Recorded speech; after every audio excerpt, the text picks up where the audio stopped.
Okay, why don't we get started with panel number 4? Thank you, and good afternoon, Chairman Elliott, Vice Chairman Begeman, and Commissioner Miller. Thank you for the opportunity to address revenue adequacy.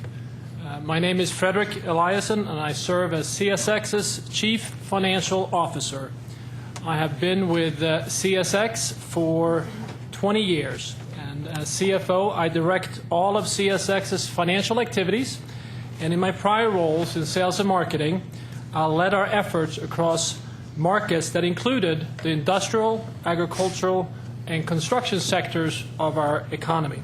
All of this experience gives me the insight on how customers and investors value our service and business and the expectation they hold for the future.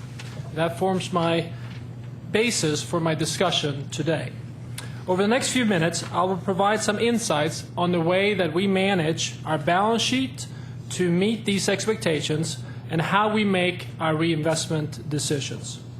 But first, on slide 2, we have outlined 4 critical elements that we believe we must have from a regulatory perspective to meet the expectations of our shareholders, of our stakeholders, our customers, investors, employees, and the communities we serve. These are foundational economic pillars that are consistent with the Staggers Act that has transformed American railroads. Let me briefly touch on each. First, measure progress, don't constrain it. Any regulatory policy that employs revenue adequacy should view it as a barometer of industry health and a regulatory policy success, not an arbitrary basis to limit pricing and investment. Second, address replacement cost imperative. I will talk more in a moment about the need to recognize returns based on replacement cost today and not the depreciated cost of the past. Third, promote differential pricing. We need the ability to price based on the marketplace value of the service we provide and not be artificially constrained by rate caps or forced access. And fourth, ensure free market results to foster reinvestment. As I will discuss in a moment, Staggers left intact free market incentives to promote reinvestment and the right to earn an appropriate return.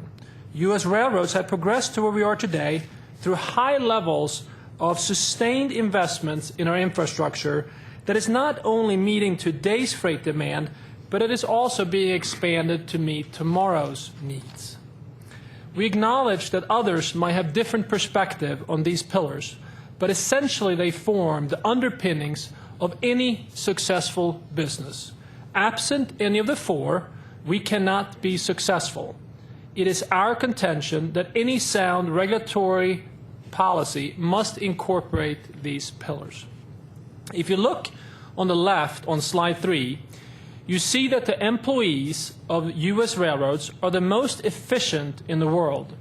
The visionary policymakers who drafted the Staggers Act had a foresight to carefully balance the regulatory framework against free market economic incentives so that our business are properly motivated to maximize revenues and to minimize costs. It was, of course, the salvation of the U.S. rail industry, which today is the envy of the world. On the right, you see that our customers have shared in these efficiencies with, on an inflation-adjusted basis, reduced rail rates that are less than 60 cents on the dollar versus 1981. An indisputable proof point that the Staggers Act allowed free market forces to work.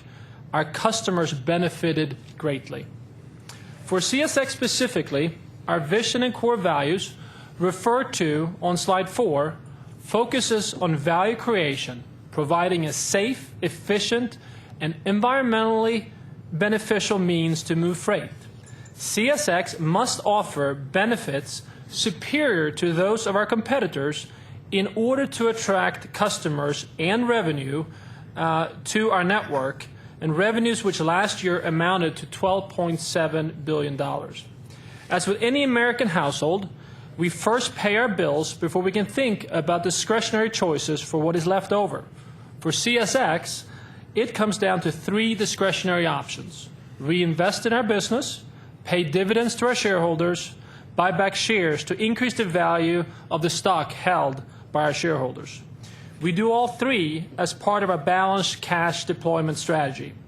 Clearly, it is important to reinvest in physical plant and equipment, but it's also important for any publicly traded company to adequately reward its shareholders through dividends and share buybacks.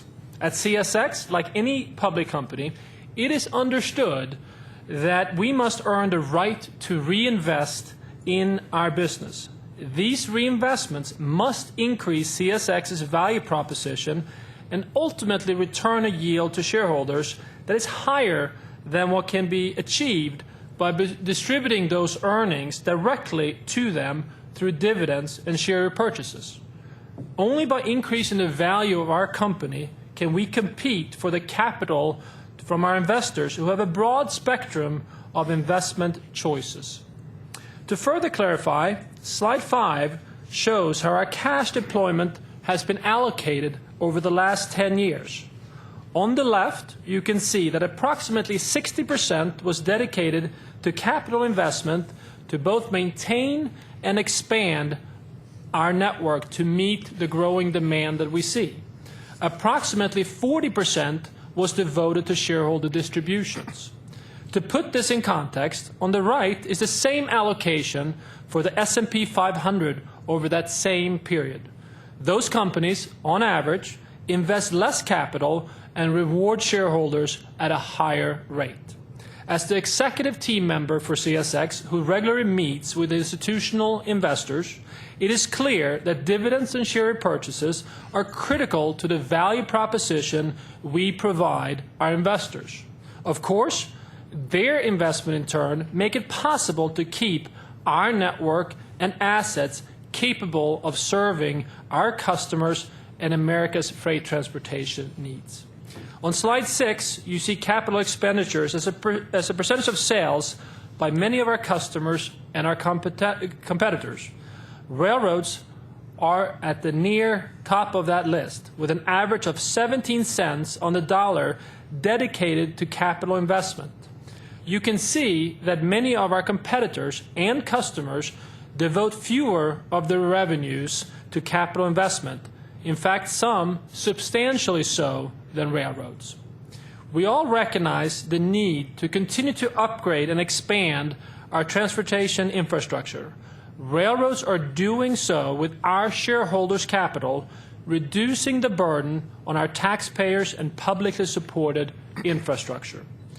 This year, our planned capital investment is $2.5 billion, a CSX record and a continuation of our commitment to a safe, reliable, and expanding network. Infrastructure and equipment maintenance account for $1.8 billion, growth and productivity investments $400 million, and positive train control and other regulatory mandates $300 million. To put this in perspective, over 80% of our total capital budget is already spoken for with respect to maintenance and PTC needs, even before we begin to consider growth-focused investments. In regard to PTC specifically, by the end of this year, we will have invested $1.5 billion with essentially no measurable financial return. Of course, we recognize the safety benefits of PTC and will meet our obligation to implement it as quickly as possible, but full rollout is expected to take until 2020, as we want to accomplish PTC implementation without negatively impacting safety or customer service. Now, as you know, the FRA, in its final PTC rule, estimated its cost-to-benefit ratio to be 22-1. We also face now the prospect of requirements of ECP brakes. All of this leaves very little capital to accommodate traffic surges such as we saw in the spring of 2014 and to generally support the growing needs of our customers. Central to understanding this capital intensity is our ongoing dialogue about replacement cost versus book value. As this board knows, we've been advocating for recognition of replacement cost as a more realistic way to assess economic value and appropriate return on investments. When we make decisions to allocate a certain percentage of cash to reinvestment, we, like all companies, have assumed that we can earn a return on that investment, a return that is not based on the book cost of those assets when we acquired them 20 to 100 years ago, but on the economic value of that investment today. Given that reality, the current revenue adequacy methodology reliance on depreciated book value does not represent the true cost to replace those assets.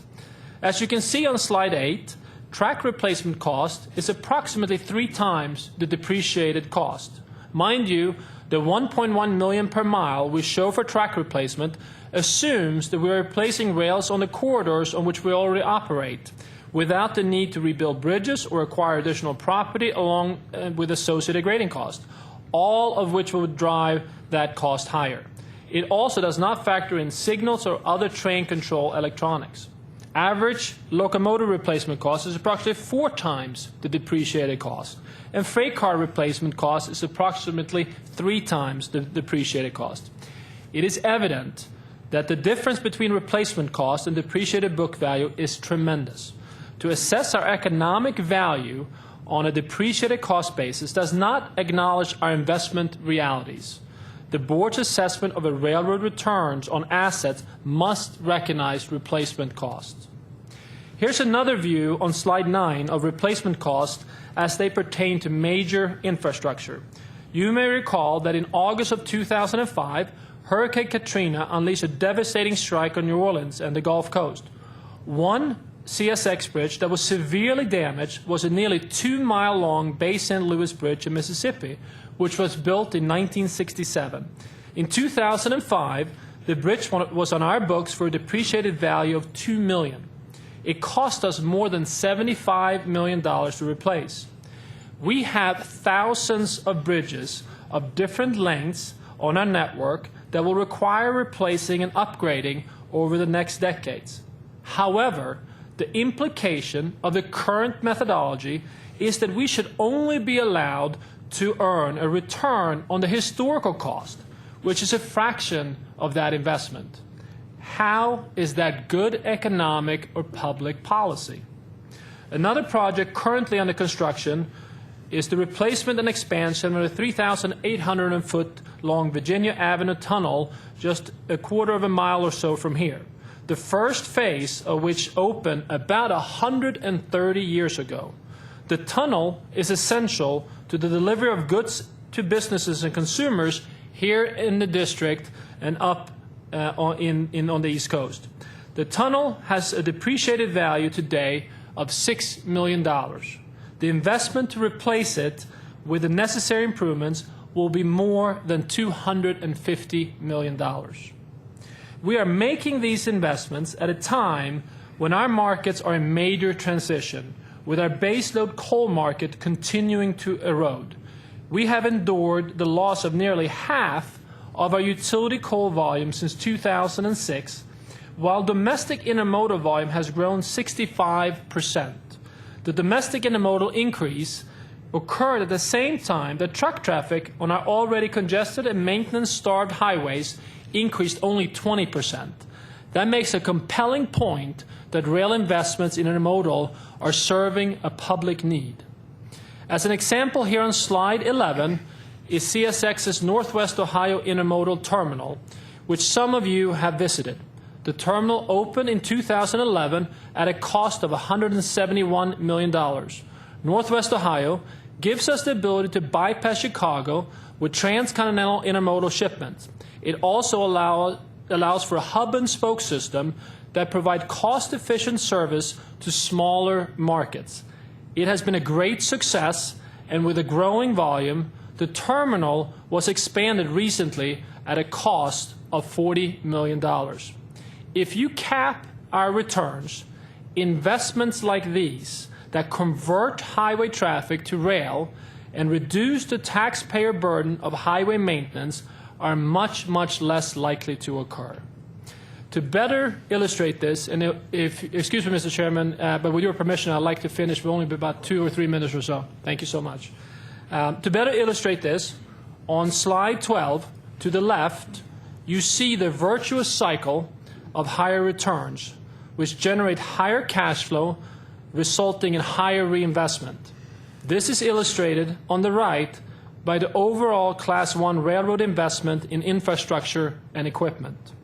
In contrast to the prior slide, here on slide 13, we see the vicious investment framework of capped returns that would reduce cash flow and limit our reinvestment.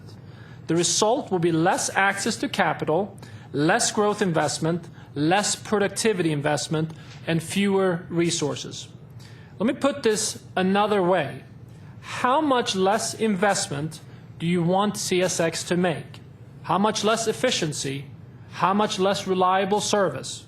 Because those are the difficult questions that will have to be answered at a time where there's near universal agreement that more freight rail investments are needed, not less. So I'll wrap up by returning to the 4 pillars that I referenced in my opening. If the board shares our belief that these pillars are consistent with Staggers Act and fundamental to the viability of railroads you regulate, you must support our ability to generate adequate and competitive returns. To do otherwise would equate to transfer of earnings from one industry to another and from one company to its customers, putting CSX and other U.S. railroads at further market disadvantage. All we seek is a level playing field to satisfy the public demand for reduced highway congestion, less demand on public dollars for highway maintenance, and cleaner air supported by reduced emissions. Revenue adequacy should be a benchmark for railroad health and not a tool for re-regulation. To apply revenue adequacy to companies in a competitive market as a rationale to cap rates is to diminish incentives to aspire to innovation, efficiency, quality service. Railroads today are healthier and benefits are flowing to customers, shareholders, employees, and the communities we serve. Let's keep it that way. Thank you.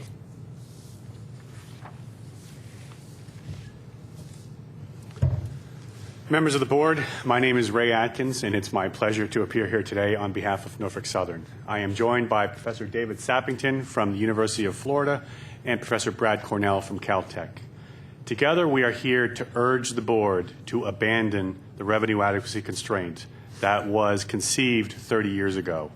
3 decades later, regulators worldwide are abandoning this type of constraint because it deters innovation, investment, productivity, and competition.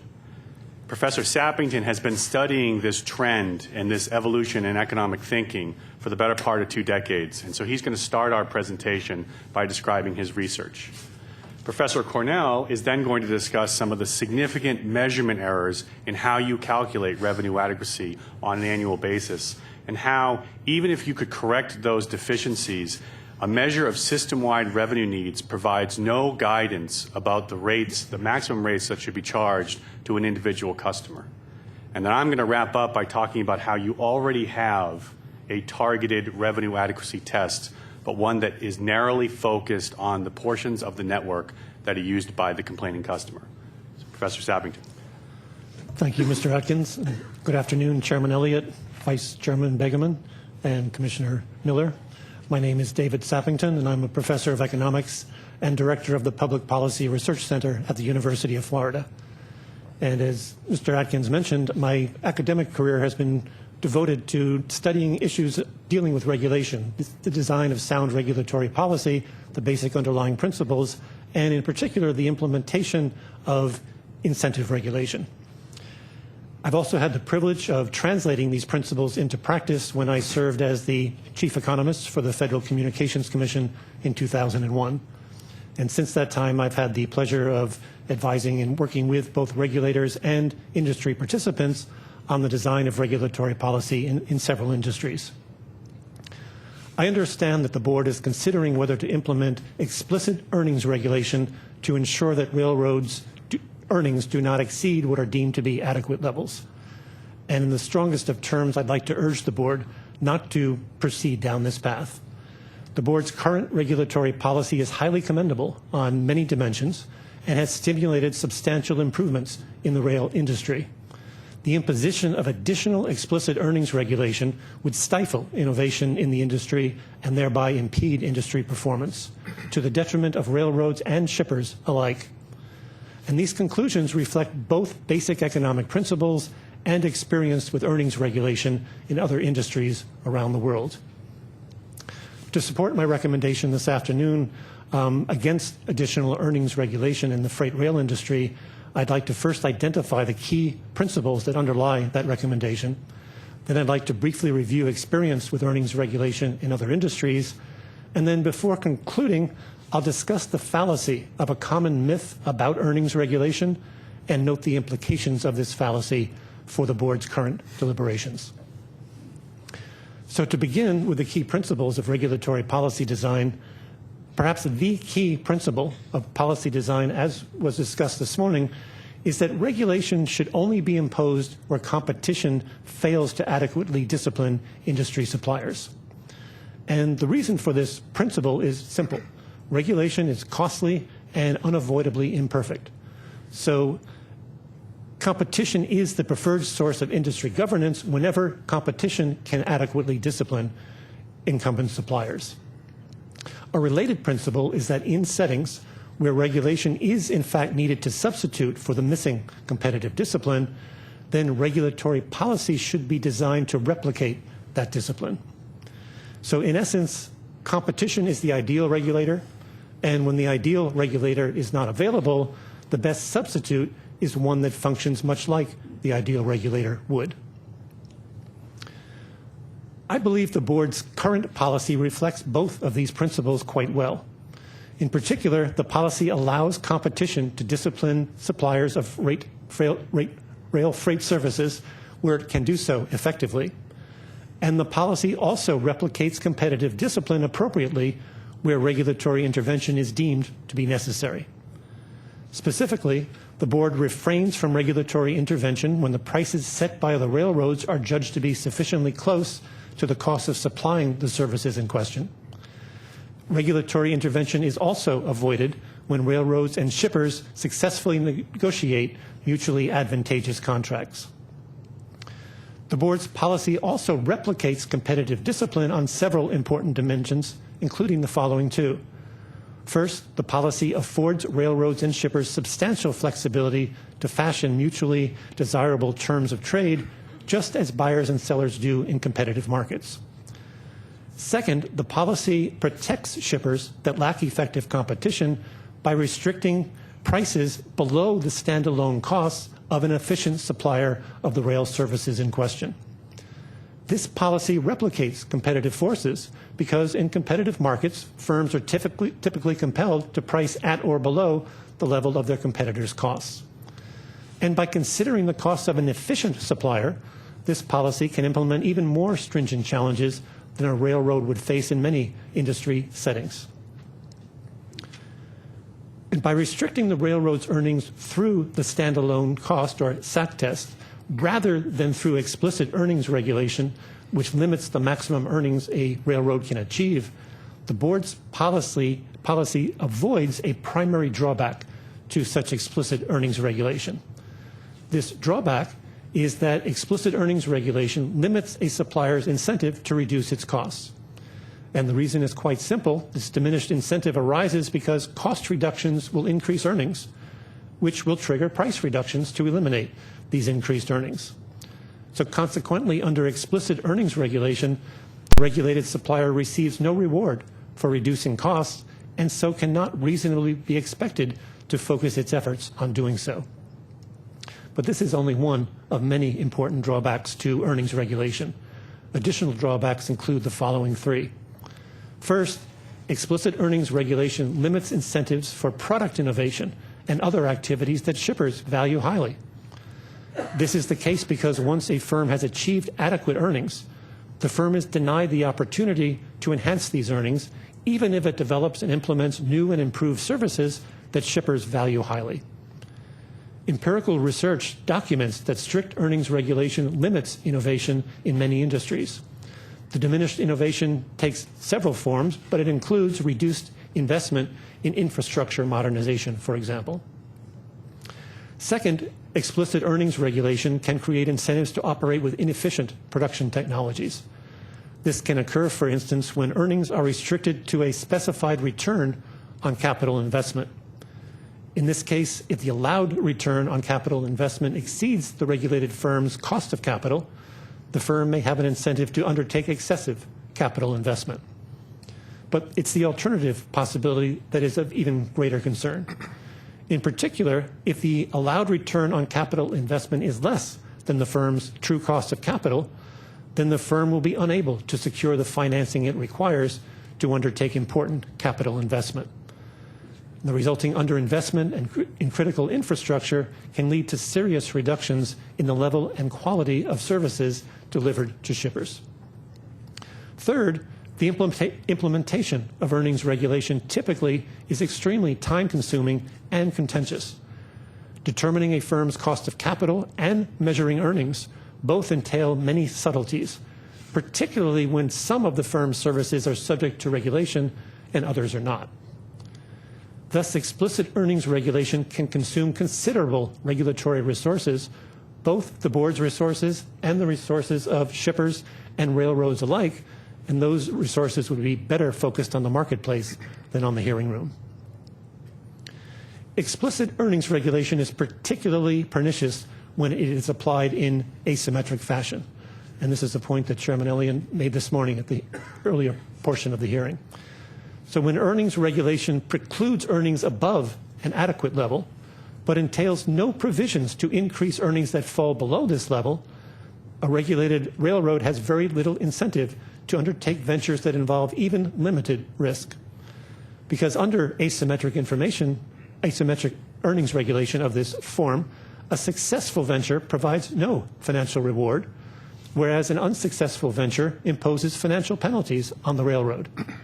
So consequently, the railroad can only lose from risky ventures, and so will naturally decline to undertake them, regardless of the prospective value of these ventures to shippers. By limiting a railroad's incentive to pursue promising yet risky ventures, asymmetric earnings regulation would introduce incentives that depart radically from those that prevail in a competitive market, where successful innovation can deliver enormous financial rewards. And indeed, it is precisely the prospect of these pronounced financial rewards that drives innovation in most industries. So a policy that eliminates such reward in the rail industry should in fact be expected to seriously retard innovation in the industry to the detriment of railroads and shippers alike. In light of the many well-known drawbacks to explicit earnings regulation, particularly asymmetric earnings regulation, regulators in other industries have been turning away from such regulation for many years now. In the telecommunications industry, for example, many regulators have replaced explicit earnings regulation with price cap regulation. And under price cap regulation, a price ceiling is established that is not continually adjusted to reflect the regulated firm's operating costs. A primary purpose of price cap regulation is to enhance the regulated firm's incentive to reduce its cost by ensuring that this price ceiling is not automatically ratcheted down whenever the firm discovers innovative ways to reduce its operating costs. Regulators in the electricity sector have been adopting various forms of what are called performance-based regulation. And the key feature of performance-based regulation is that a firm that delivers exceptional performance in the marketplace is rewarded financially for doing so, precisely as a firm would be in a competitive marketplace. What I think is particularly important for the present purposes to note is that the board's present rate regulation regime already encompasses the key features of these regulatory policies that in other industries are viewed as innovative. In particular, the SAT test effectively imposes a price ceiling that is not linked to the railroad's own costs, but rather to the cost of an efficient supplier of rail services. The SAC test thereby, in fact, provides strong incentives for cost reduction just as price cap regulation can be designed to do. Furthermore, because it avoids explicit earnings regulation, the board's present policy ties a railroad's financial performance to its performance in the marketplace. And in particular, a railroad that delivers innovative ways to reduce its costs or to deliver increased value to shippers is permitted to benefit financially from its discoveries. The board's policy thereby provides incentives for the railroads to pursue promising yet risky innovative activities that can be of substantial benefit to shippers. Thus, in my opinion, the board's present policy is reasonably viewed as being on the frontier of innovative, progressive regulatory policy design. But additional explicit earnings regulation would move the board's policy away from that frontier, and in fact, in exactly the opposite direction that regulatory policy is progressing in other industries. And this movement away from explicit earnings regulation in other industries reflects a growing recognition of the fallacy of a common myth about earnings regulation. And the myth is that a regulator serves consumers well by systematically precluding a regulated supplier from securing anything more than what might be judged an adequate level of earnings. A corollary of this myth is that a regulator has failed to protect consumers adequately if the regulated firm ever secures more than adequate earnings.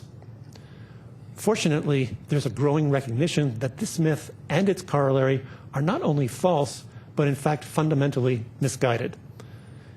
In fact, all parties can gain, both regulated suppliers and their customers, when suppliers are motivated by the prospect of financial reward to discover innovative ways to operate more efficiently and to identify and serve the best interests of their customers.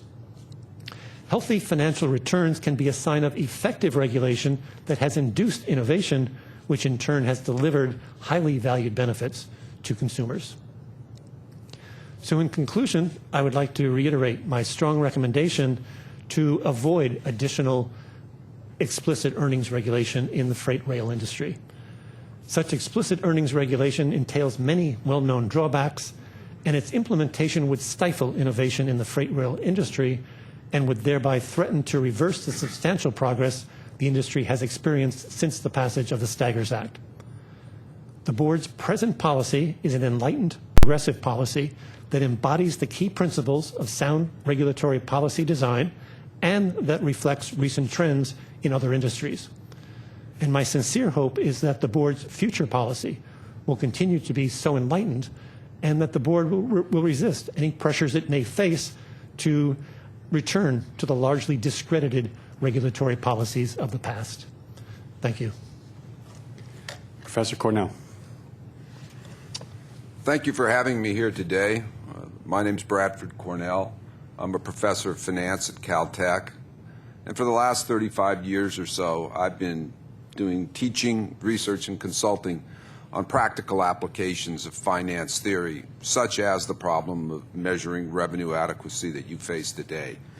And in the Caltech tradition, my testimony is pretty much nuts and bolts. I'm going to look at some of the details of really trying to measure this concept and not talk at quite as high a level as some of the previous people have. So let me start with a simple example. I always like to get very practical, so if we could have my first slide. This is a very simple example.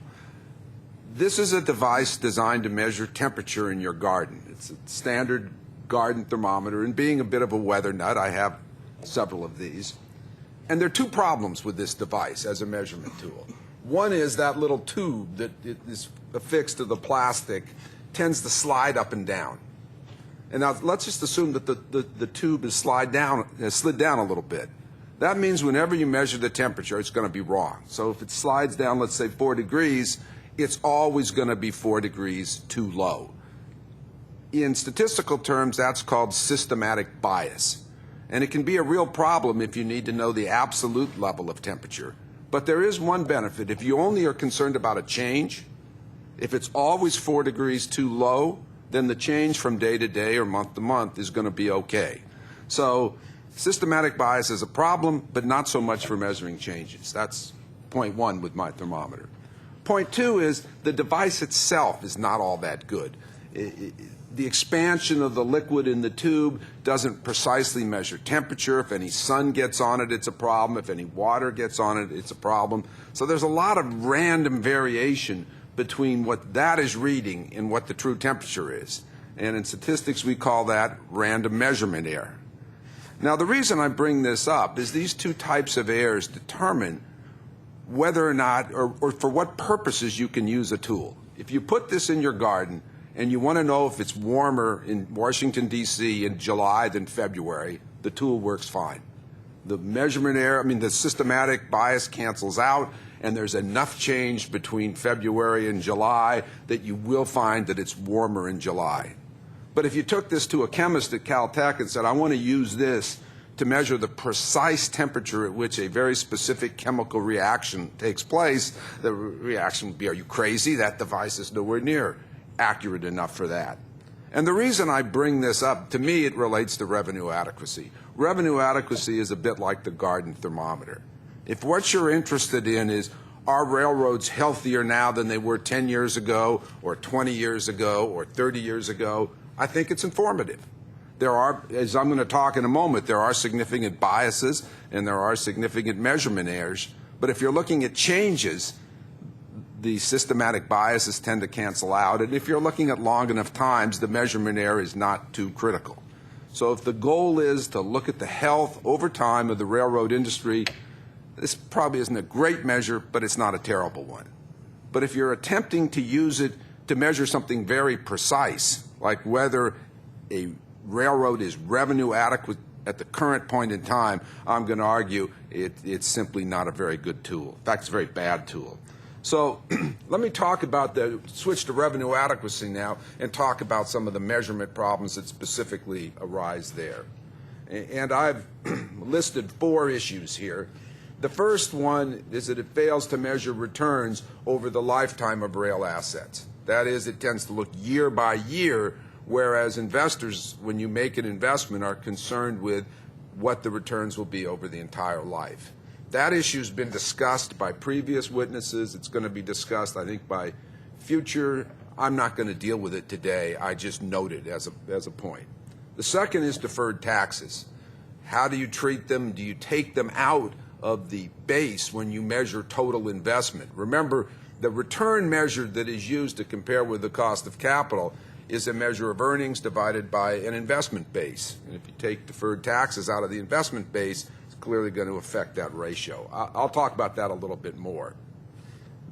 The primary issue I will focus on is revenue adequacy as currently defined compares an accounting measure, earnings divided by this investment base, with an economic measure, the cost of capital, which you estimate in other ways. That comparison has all sorts of dangerous measurement error associated with it, and I'll give you a specific example. And finally, it's my view, even if you could overcome the measurement problems associated with revenue adequacy, I still don't see how it's optimal to use a system-wide or a nationwide measure to deal with a specific problem. And I'll give you an example of that. So let's go forward. And the first issue is deferred taxes. And for railroads, deferred taxes are very significant. I think in the case of Norfolk Southern, the deferred taxes are on the order of $8 billion, which is about a third of their entire invested capital. So if you take that out, you're going to push the measure, just like the tube slipping, you're going to push the measure of return up significantly. Now, if all you want to measure is changes, that's not a problem, because you take it out every year and it cancels out. But if you're asking whether a particular railroad is revenue adequate, it's a real problem, particularly if a railroad has to compete, let's say, with trucks. When Congress allowed for the use of deferred taxes, it was countrywide so that all companies could benefit from it. If the trucking industry gets the benefit of deferred taxes, but the railroad industry doesn't because a return measure is computed net of deferred taxes and a cap is based on that measure, then you've in effect subsidized trucks as opposed to railroads. And that's a systematic bias that is not eliminated because it's not a change. It's comparing trucks with railroads and giving the trucks a significant head start. So let me move on to the next issue, which I've spent most of my time on, which is drilling into a little bit this measure of return that is going to be compared with the cost of capital. And to do that,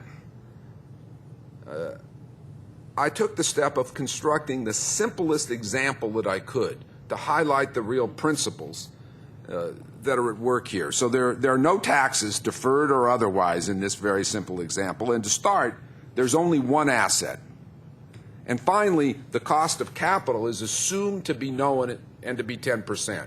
So for your hearings tomorrow, you've reached the decision that it's 10% cost of capital, no measurement error, known for sure. And what I've done is I've taken a 20-year lived asset and I've said, okay, if it's just going to earn its cost of capital and it's going to earn a constant amount each year, what does that cash flow have to be each year so that the overall return is exactly the cost of capital of 10%? And that is column A. And the answer happens to, Excel tells me, is 117.46. So if you buy this asset for $1,000 and it produces cash flows of 117.46 every year until it dies, the effective rate of return is 10%, the cost of capital. Now let's see what happens when you use the accounting method to compute the return on investment. So I've in column B, applied straight line depreciation. Since it's a 20-year asset, $1,000, $50 a year. I then deduct the $50 from the revenue, and I get a net of depreciation accounting income of $67.46. Then the final column, column D, is the book value of the asset, and it comes down $50 each year. The first year, it's a full value of $1,000, then $950, $900, and so forth. So now I've got the two numbers I need. I have the net income, I have the book value, I can compute the ratio, which is this return on investment. And notice it is never 10%. It starts well below 10% at 6.75, and then as the asset gets depreciated in an accounting fashion, the return on investment ratchets up until the final year it's up to 134%, which is indicative of what Professor Kalt was talking about. When you keep depreciating things, the return goes up, even though that doesn't seem to make economic sense, because we know what the economic answer is here. We know it's 10%. I've constructed it that way. So let's go to Exhibit 1B, which is exactly the same, except I've now used the formula for computing economic depreciation. And that's the depreciation due to the fact that as the asset ages, it doesn't have as many years to produce income, and it would trade for less in a secondary market. So the economic depreciation is now shown in column B. If I subtract that from the cash flows, I get the net income. And if I take the starting book value, the starting purchase price of $1,000 and subtract the economic depreciation, I get the replacement cost. Now, I want to define the word replacement cost carefully here because it's been used a lot today, but maybe not defined as precisely as it should be. There's a notion of replacement cost new, which is, for example, if I have a 5-year-old car, you could ask what it cost me to go out and buy a new car of the same type. That would be replacement cost new. But that's not what replacement cost means in this example, and I don't think in the railroad examples. It really means what would it cost to go out and buy another 5-year-old car. So if my car was totaled, what would it cost me to replace it with another 5-year-old car? That's what this new book value net of economic depreciation is. And notice when you use economic depreciation, things work out right. It's 10% return on investment every year. So the distinction between economic depreciation based on replacement cost and book depreciation based on arbitrary rules is really important for computing the return on investment. Now you may say, well, hold on here, Professor Cornell. This is a weird example because you have one asset that's starts new and then ages off the books to zero. That's not like a railroad. Railroads are always turning over their assets. They're constantly replacing them. They're not just letting one wear out. So what I do in Exhibit 2, if we go to that, is I complicate the example just a little bit. I assume that rather than one asset, there are 20 of them. One's brand new, one's 1 year old, one's 2 years old, all the way up to one that's 19 years old. So the railroad now has 20 of these assets, and at the end of the year, the oldest one rolls over and is replaced with a new one, and everybody moves down. So what that means is if I were looking at the entire railroad, I'd have to add up the cash flows and the net income for all of them. And if you look at my exhibit, I think that's the easiest. If you look at column C, there's now 20 assets. I add the net income of all of them up, and I get $1,349.20. And then I add up the depreciated value, and I get $10,500. So now I'm adding it up over 20 assets, and this would be the same every year because the railroad is in effect static because at the end of the year, the old one goes, new one comes in, and it looks exactly the same as it did at the beginning of the previous year. I compute the return on investment, 12.85%.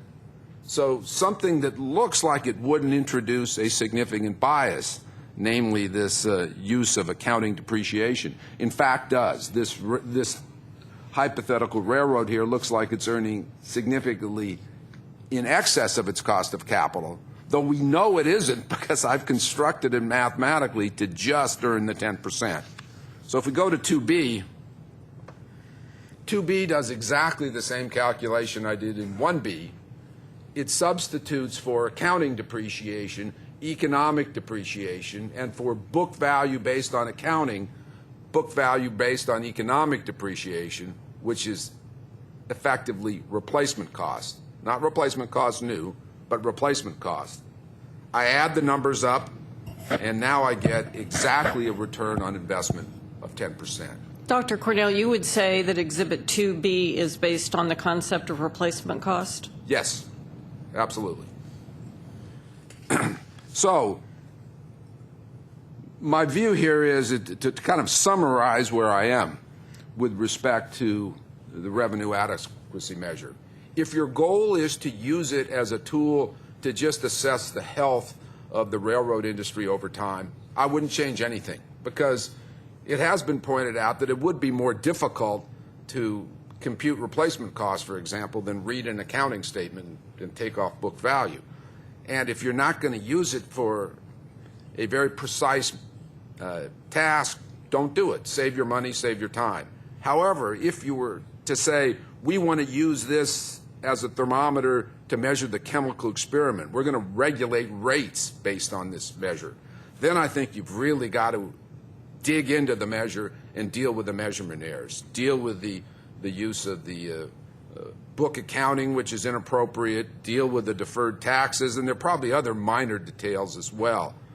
And the question that I asked the folks at the railroad is, why do that? Because ultimately, my final point is, what you're concerned with are individual shippers who are captive shippers who may have a problem because they don't have competitive outlet. I thought of real estate examples.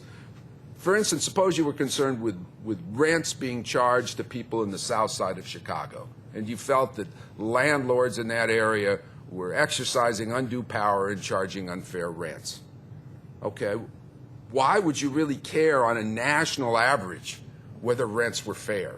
Rents, because the nation is so big relative to the south side of Chicago, rents could be fair or unfair on a national basis and have nothing to do with whether it's fair or unfair in the south side of Chicago.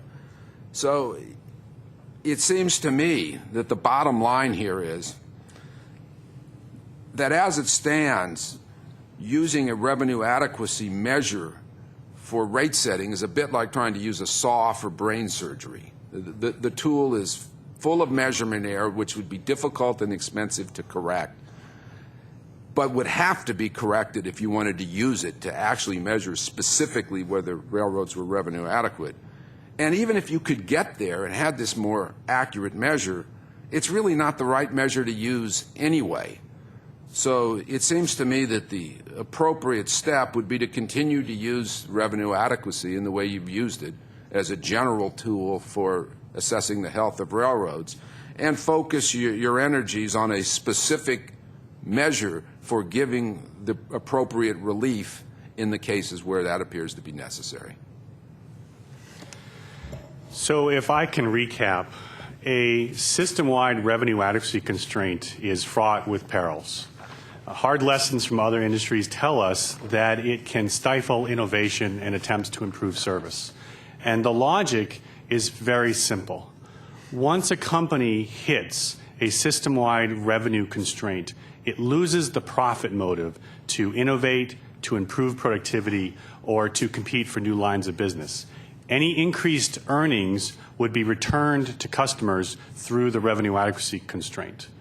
And those perils are made exponentially worse if given the serious measurement errors identified by Professor Cornell.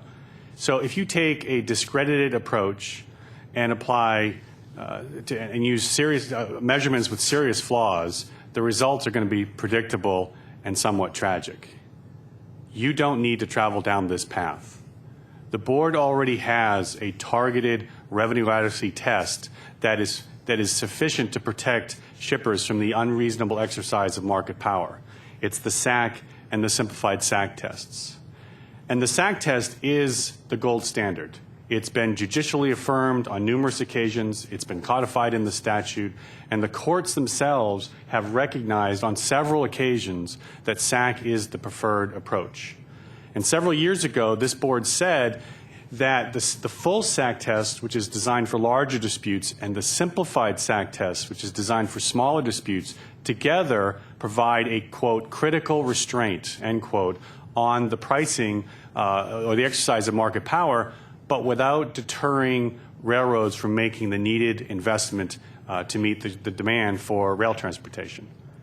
And it's clear that SAC is a targeted revenue adequacy test. As the board explained in the Excel case, the very purpose of the test is to determine how much money a railroad needs to charge to be revenue adequate, but only on the portion of the network that is used by the complaining shipper. Now, in that case, the railroad challenged that characterization of the SAC test to the D.C. Circuit, and they lost. The D.C. Circuit said the board was on solid ground in characterizing the SAC test as a targeted form of a revenue adequacy test, one that implicitly takes into consideration the revenue needs of the defendant railroad. But what the reviewing court said next really cuts to the heart of this hearing. In that appeal, the railroad observed that its RSAM figure was approximately 316%, yet the board had prescribed a rate well below that level. And the railroad argued to the D.C. Circuit that it simply had to be able to charge Excel a rate equal to or greater than that measure of its system-wide revenue needs in order to have any prospect of being revenue adequate. But the D.C. Circuit agreed with the board that a measurement of system-wide revenue need provides, quote, no guidance, end quote, about what a particular customer like Excel should be charged for the particular services and facilities that it uses. Quote, no guidance, end quote. And you can see why it really provides no guidance if you look at the extraordinary scope of the Norfolk Southern network. This is a map depicting their network. Norfolk Southern operates nearly 20,000 route miles through 22 different states. It is a truly huge network. And each part of that network has unique character and unique operating characteristics. So Norfolk Southern's overall financial health really does provide you no guidance about what the rate should be for a coal movement or a chemical movement or a chemical grain shipper or any other commodity that goes over that network. But in contrast, if a shipper comes in and complains about the reasonableness of their rate, the SAC test and the simplified SAC test both will examine just the portion of the network that is being used by the complaining shipper. So let me give you the illustration from the Sunbelt case. And I'm not here to debate the merits of the case. I simply want to use it as an illustration about how the SAC test is already a targeted form of a revenue adequacy test. In this case, the parties submitted evidence about how much money Norfolk Southern would need to earn to be revenue adequate, but just on the 580 miles of the network that was used by the Sun Belt.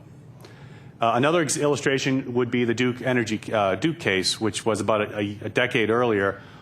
And in that case, the complaining movements came from a bunch of coal mines in the Central Appalachian Mountain region.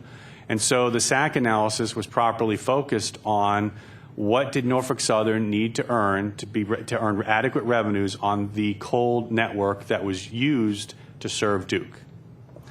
Now, the DuPont case, my last illustration, that was a very big SAC case. It examined over 100 OD pairs. But what it shows you is that the SAC analysis is flexible enough to accommodate the need to look at a larger portion of the network.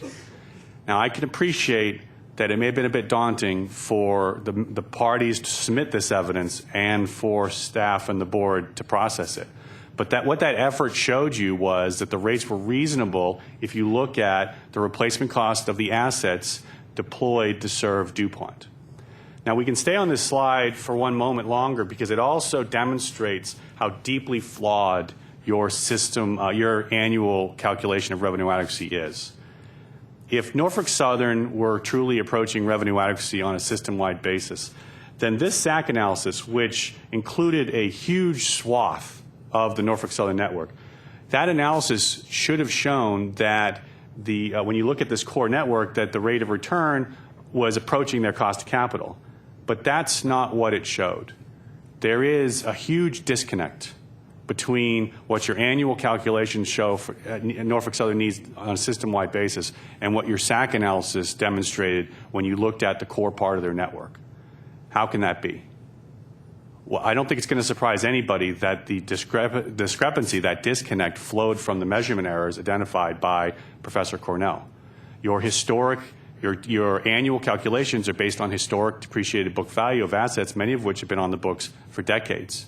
And if that weren't bad enough, the board then reduces that historic book value by roughly 1/3, or $8 billion, to deprive Norfolk Southern of any return on investment from investments made from deferred taxes. And those measurement errors explain the disconnect.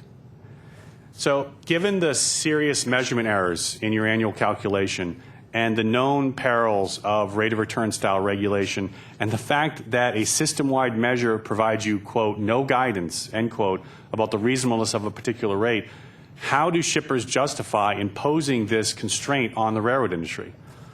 Well, first, they dismiss concerns about the incentive problems discussed by Professor Sappington, the known problems that plague rate of return style regulation.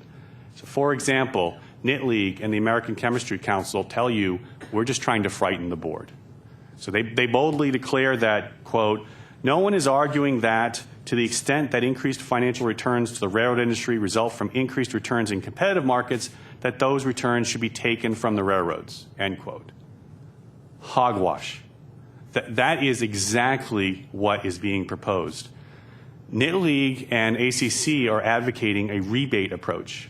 And under that rebate approach, excess revenues would be returned to so-called captive customers, those paying differentially higher rates. So say Norfolk Southern found a way to earn additional $100 million from competitive traffic, but they were already over the revenue adequacy constraint. Well, then under this rebate approach, that additional $100 million would have to be rebated back to that small subset of shippers, those earning differentially higher rates. And so just as Professor Sappington warns, that rebate approach, Norfolk Southern would lose the incentive to compete for new lines of business. Or take another illustration. What if Norfolk Southern found a way to squeeze more productivity out of its existing assets? And again, it might be able to earn another $100 million. Again, Knit League and ACC, under their rebate approach, would have you rebate those increased earnings back to a small subset of shippers, those earning differentially higher rates, or those paying differentially higher rates. And again, just as Professor Sappington cautions, the railroad would lose the incentive to find new ways to become more productive. Now, I'm sure when Knit League and ACC take the stand tomorrow, they're going to try to characterize their approach as some kind of enlightened, progressive, light-handed form of rate regulation. Nothing could be further from the truth.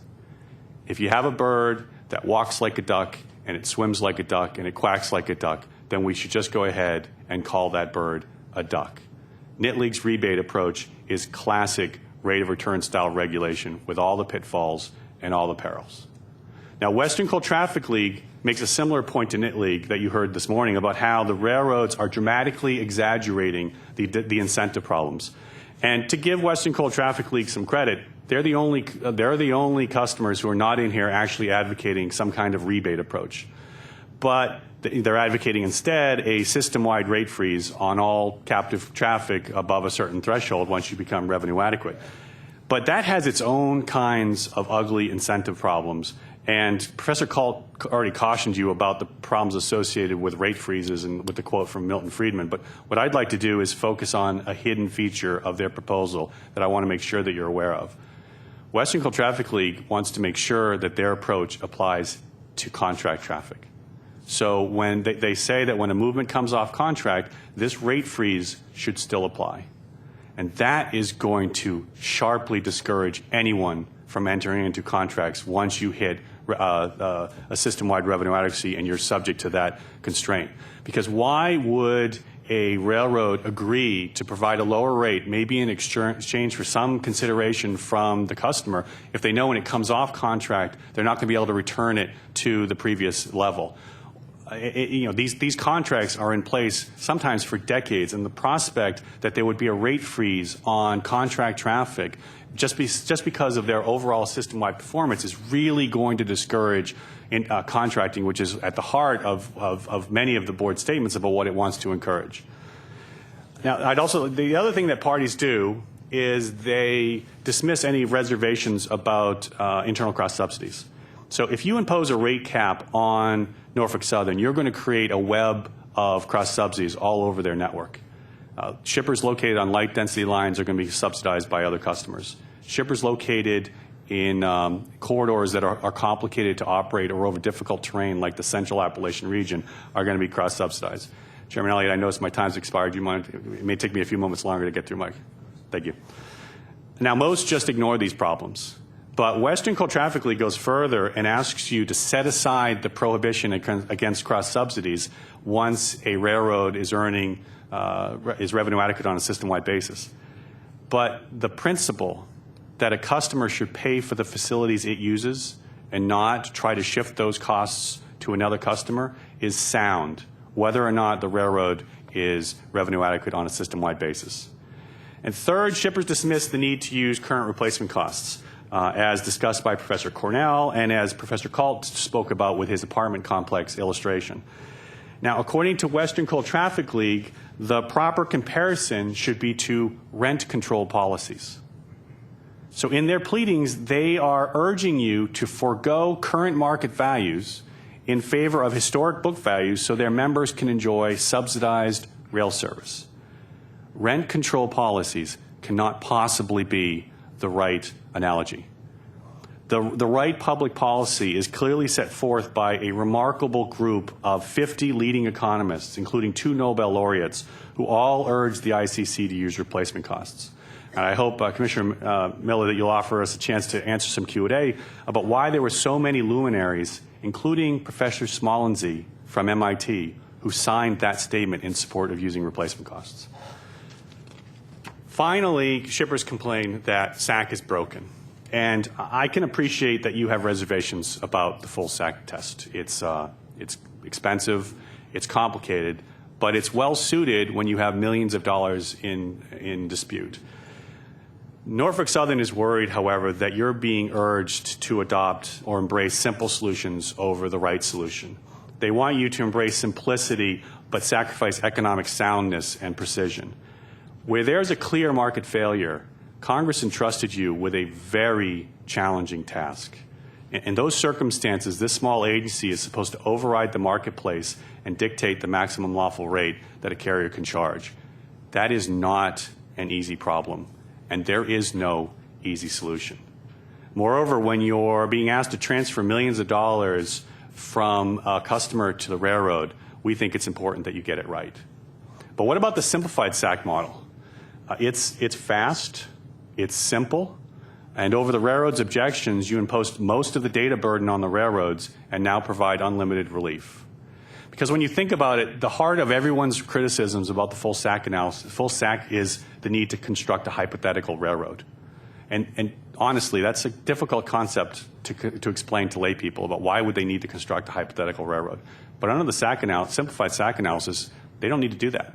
There's no need for them to hire experts to develop an operating plan. They don't need to figure out if they need hump yards. They don't need to figure out how to wrestle with the complexities of a diverse gathering network.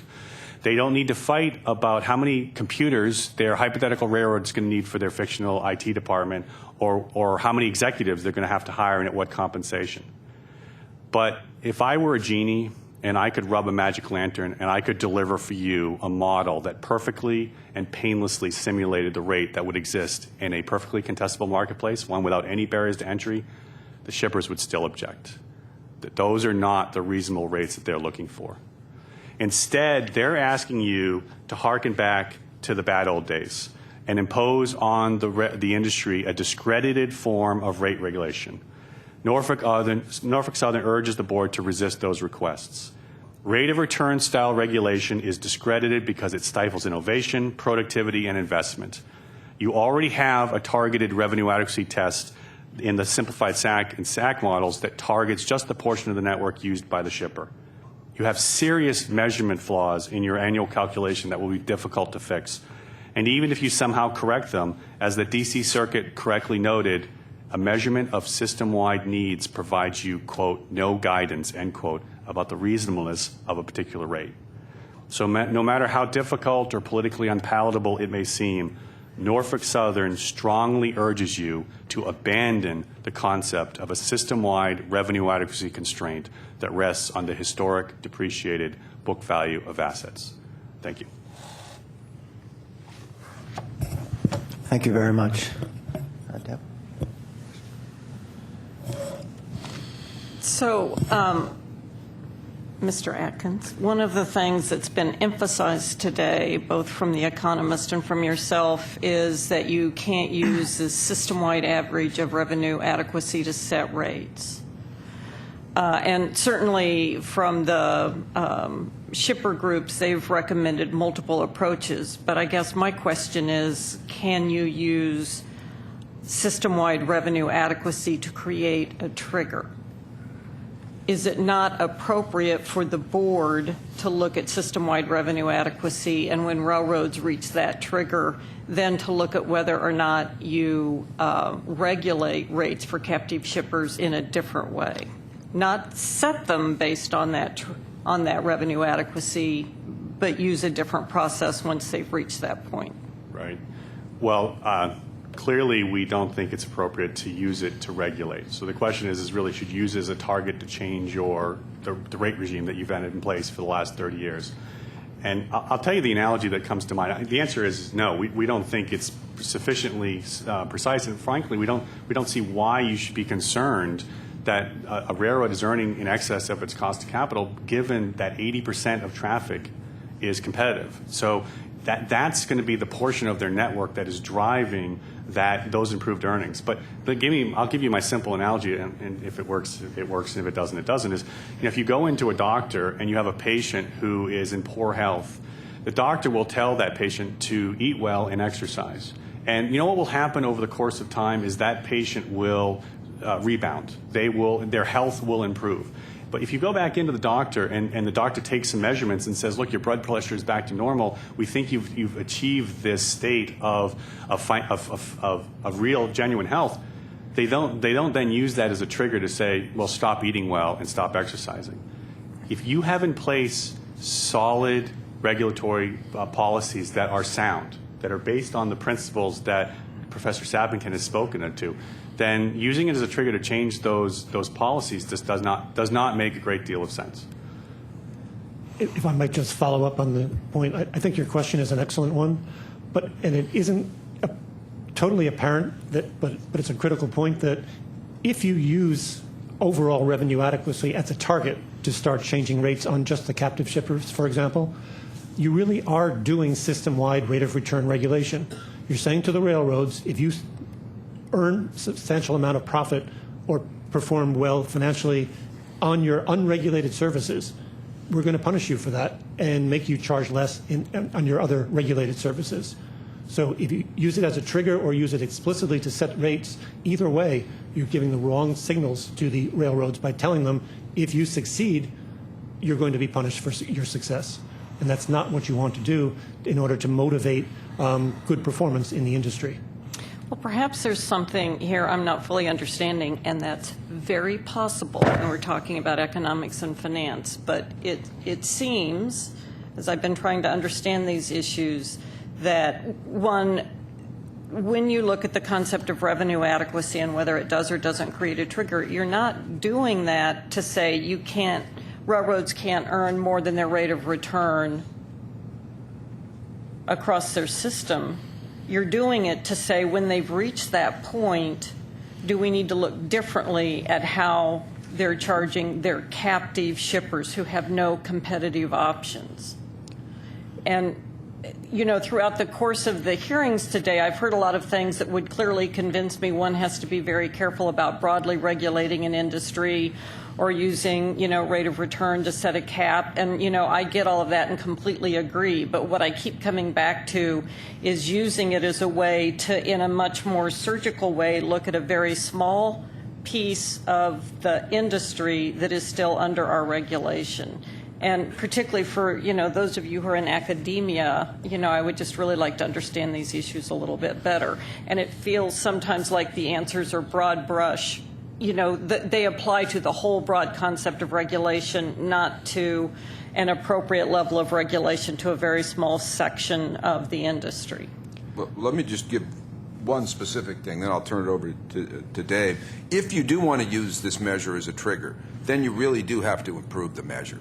You have to really examine deferred taxes and make a real effort to replace accounting depreciation with some measure of economic depreciation. Excuse me, and I was glad because in the earlier panel, deferred taxes came up, and I meant to go back to it because I would just tell you I do not understand that issue. So I would be interested in your saying a bit more about deferred taxes. Well, the way the income measure works is, remember what you're doing. You're taking a measure of earnings and you're dividing it by a measure of the amount invested. So let's say I'm earning $10 and I've invested $100. Then my rate of return is 10%, which I'm going to compare with the cost of capital.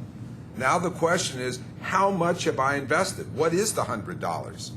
And the way it's currently done is you add up all the investments the railroad has made, but then you deduct out the amount of deferred taxes they have on their books for complicated argumentative reasons. Now, since the deferred tax number sort of cancels out if you're comparing 2 points in time, I haven't focused on it, but if you're going to use that measure as a trigger, then you've really got to think deeply about whether it's appropriate to deduct out those deferred taxes, because it pushes the measure of return way up by reducing the denominator. And one of the points about deferred taxes that really went back and forth when the ICC was considering it is, you think about why did Congress put this program in place? They were trying to encourage investment in a broad swath of industries, right? Not just the railroad industry, but a group of other ones.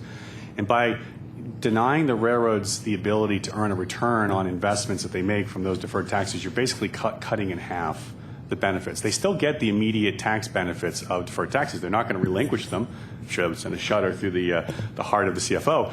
So they'll take the immediate benefits, but you've deprived them of the long-term benefits. And what the reviewing court at the time was very concerned about was, are you really frustrating what Congress intended to do with this deferred tax program? But ultimately they deferred to the discretion of the agency. And what we would say is that it really fundamentally does not make a great deal of sense for you to tell Norfolk Southern that you're going to lower down their investment base because the money came from deferred taxes. They should get a return on all of their investment, regardless of the source of funds, which is also a point that was made by the luminaries when they were encouraging the board to look at replacement costs. They said it should be replacement costs regardless of the source of the funds, whether it's from deferred taxes or from shippers or from debt or from others. You should be measuring it based on the replacement cost. If I could just go back to your original question, which I think is, again, an excellent one. My view on that is that you've already got an excellent earnings regulation regime in place, very principled, based upon sound economic analysis, which says, how are we going to regulate the earnings in this regulated sector, not industry-wide, but just on the shippers who need protection from the board. Well, you've got in place a wonderful system, which is really rate of return type regulation, but done right, not done improperly. But is that wonderful system, is that SAC? Yes, it is. Because what it's really saying is that what are the costs of an efficient supplier of these services? That's essentially the competitive standard. And that's what regulation should be designed to do, to I have replicate. to say, I do understand why, from a philosophical standpoint, one would look at SAC and say, really, it's a perfect approach. But when you implement SAC, nothing about it feels like a gold standard or like a perfect approach. I mean, it strikes me that it's a pretty difficult way to figure out what anybody's rate needs to be, and the threshold for getting in is so high. The cost of using it is so high. It really discourages people who have concerns about their rate from bringing concerns to the board. Sure, I can certainly understand that, but I think you've already got one remedy in place, and I think Professor Kalt suggested another one this morning, which I endorse entirely. First, as Mr. Atkins talked about, you've got the simplified SAC test, which I think, again, it's not the gold standard, but I'll let him characterize it, but I would see it perhaps as a silver standard, which still does an adequate job, not perfect, but when you take it... But it's never been used, so we really don't know. Okay.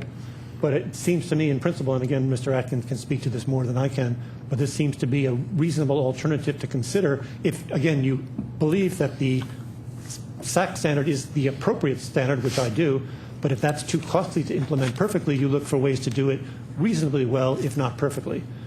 The alternative is to, I think, again, maybe I'm being too optimistic here, but from my experience in the telecommunications industry, they faced a similar problem when the Federal Communications Commission had to implement prices. People said, well, what are the reasons? Trying to replicate the prices that would prevail in a competitive market. And there was controversy about exactly how you do that. But the industry, as well as people from the Federal Communications Commission, got together and worked on a model which then everyone could use in the regulatory hearings. And it didn't answer all the questions, but it created a framework for which you could have a reasonable discussion about what's reasonable and what's unreasonable, making your job as the final adjudicators much easier. Commissioner Miller, another thing just to keep in mind, and I know this may not be sort of small comfort for you, but your experiences with the SAC analysis unfortunately started with the DuPont case, right? Yeah, I was going to say when you showed that and said that this is, this shows how you can use the SAC case to cost out the system. I thought, It was a complicated case, and I just, as a bit of history, and one of the things that the board has always, the SAC analysis has always been this slowly evolving process where, every couple of years, some sort of really complicated question comes to the boards. It gets litigated by the parties, and over time, with sometimes some nudging from the board, you get a breakthrough and you settle on the approach, and then they move on, and then something new will come along. And there's a lot of examples. The best one is given the complexities of the operating plan, is our operating plans. So in the 90s, the shippers were really struggling to put in a case that made any sense whatsoever, even for a simple coal-only network, because they kept using this silly string program as their operating plan. And so as a result, we had cases the board would have cases, my apologies, that came in where you'd have trains colliding, you'd have flat railroads because they just couldn't get the operating model to work. And eventually the board wrote a decision that said, stop using this model. Start using the RTC model because it's actually a much better approach. And that nudge and that helped the process evolve a little bit. right now you're in a process of a bit of evolution where you're seeing these large, this one particular large case come in with a merchandise system. With some time, with some guidance from the agencies, that too will start to simplify itself out, and you'll be able, either the parties will be able to prevail or not, but at least the process will continue to evolve and continue to provide guidance to the parties. And with that guidance, the disputes tend to fall away. New disputes come back on the table, but old disputes are no longer really part of the process. If I could ask a question, and maybe it's to you, Mr. Atkins. We'll start with you, but feel free to chime in. One of the things I'm struggling, and I will sound like I'm a different person maybe than I was at an earlier panel, but I can certainly understand the hesitation of the unknown from the industry's perspective as far as what a revenue adequacy constraint would actually be and how it would impact industry and your ability to earn adequate revenues, et cetera. And we keep hearing, and every time I hear about SAC, I kind of have a Pavlovian negative response, I will admit. But SAC was part of coal rate guidelines and constrained market pricing principles, and right with SAC was revenue adequacy and something called management efficiencies, and then they had some kind of phasing footnote or something. But it wasn't that it is SAC, and then it's just that, as I understand, it's just that SAC is the one that ultimately, through the parties, I think Western Coal Traffic League had a lot to do with it, helped figure out how that process would come about. And I do wonder, is it just that we haven't gone down the revenue adequacy constraint path far enough to figure out what that methodology should be, and whether we need, and it's hard to say that we shouldn't or can't do it when it's been talked about since 1985, upheld in the courts. So while I appreciate the message from the industry saying don't go there, well before any of us got here, and a previous agency's title, said it was here, it was a method. So if you could just comment on how you would just ignore that. We're not asking you to ignore what was in place in 1985. What we're saying is that that worldwide regulators are discarding this type of approach. And so I don't know what was going through the head of the ICC in 1985.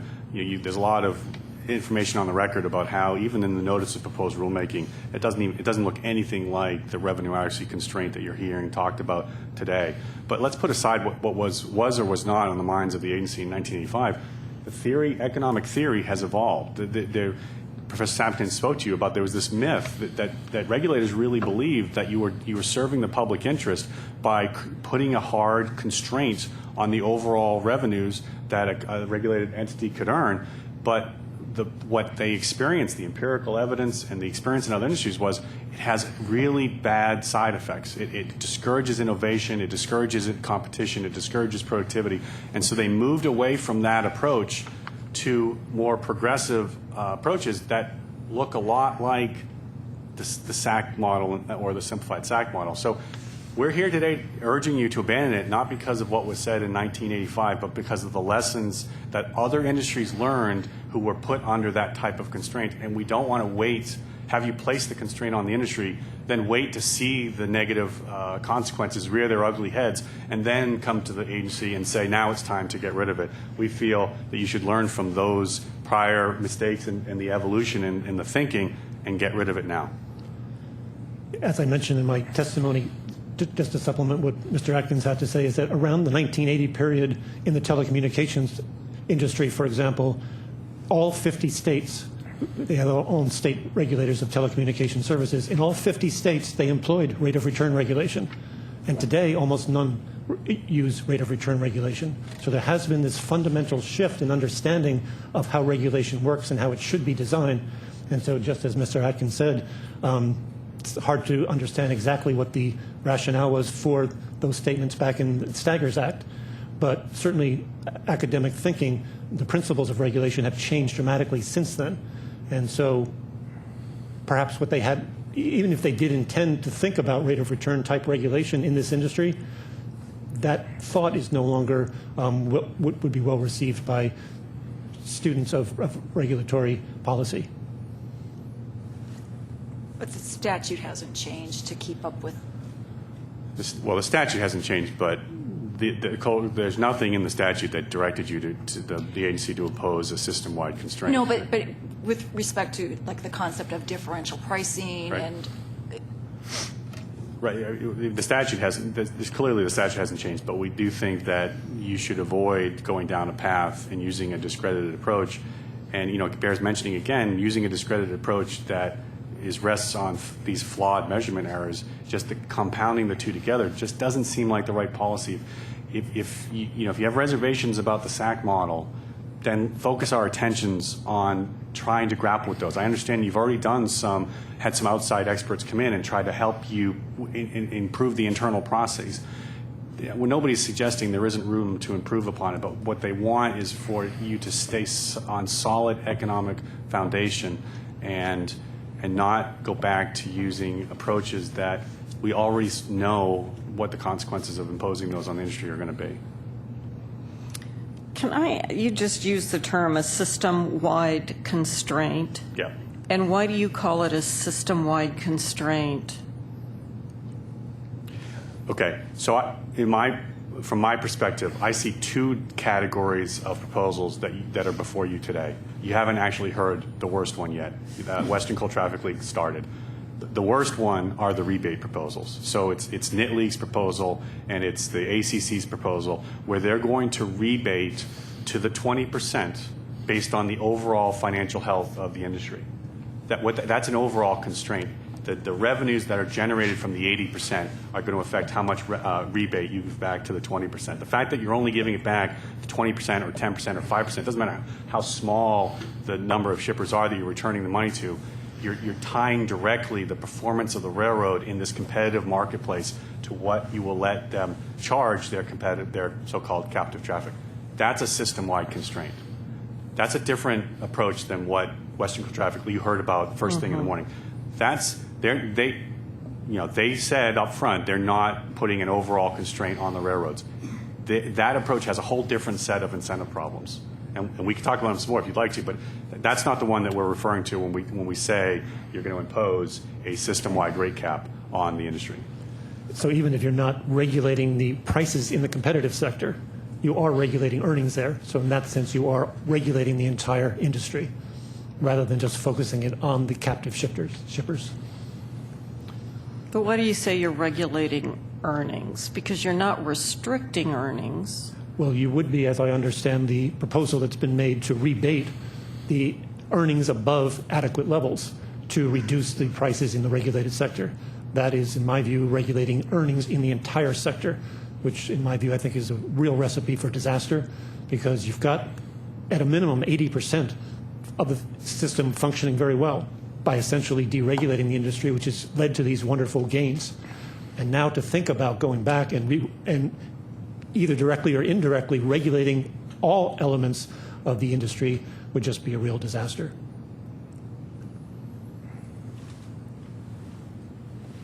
A question for Mr. Eliason. With respect to, I guess this is more of a real-world issue, and the railroads constantly point to their ability to invest, and they're concerned about that. Are the railroads, or I guess we'll use CSX as the example, capable of getting the money that they need to make the investments that they need to run the railroad now the way they want? I mean, are they able to do that and go out and get that money?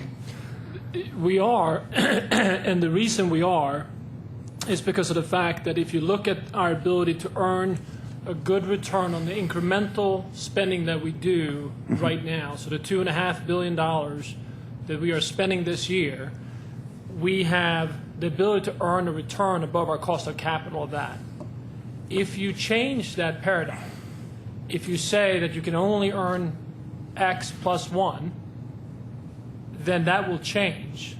And as a result, as we think about our capital budget and we look at that growth portion specifically to begin with, that growth portion that we are spending to improve our customer service and improve the customer access to our network, at that point we have to see what that return is And if that return that you're subscribing would be less than what our other options would be, which would be dividends or share purchases, we then would be forced by our shareholders, because they want to invest in where the highest return is, to rethink that proposition, which is why we say that it's a vicious cycle that you get into if you start capping the returns on a railroad, because incentives are no longer there to do what we've done, as you saw on the slide earlier, where the rates today are 60 cents on a dollar versus 1980.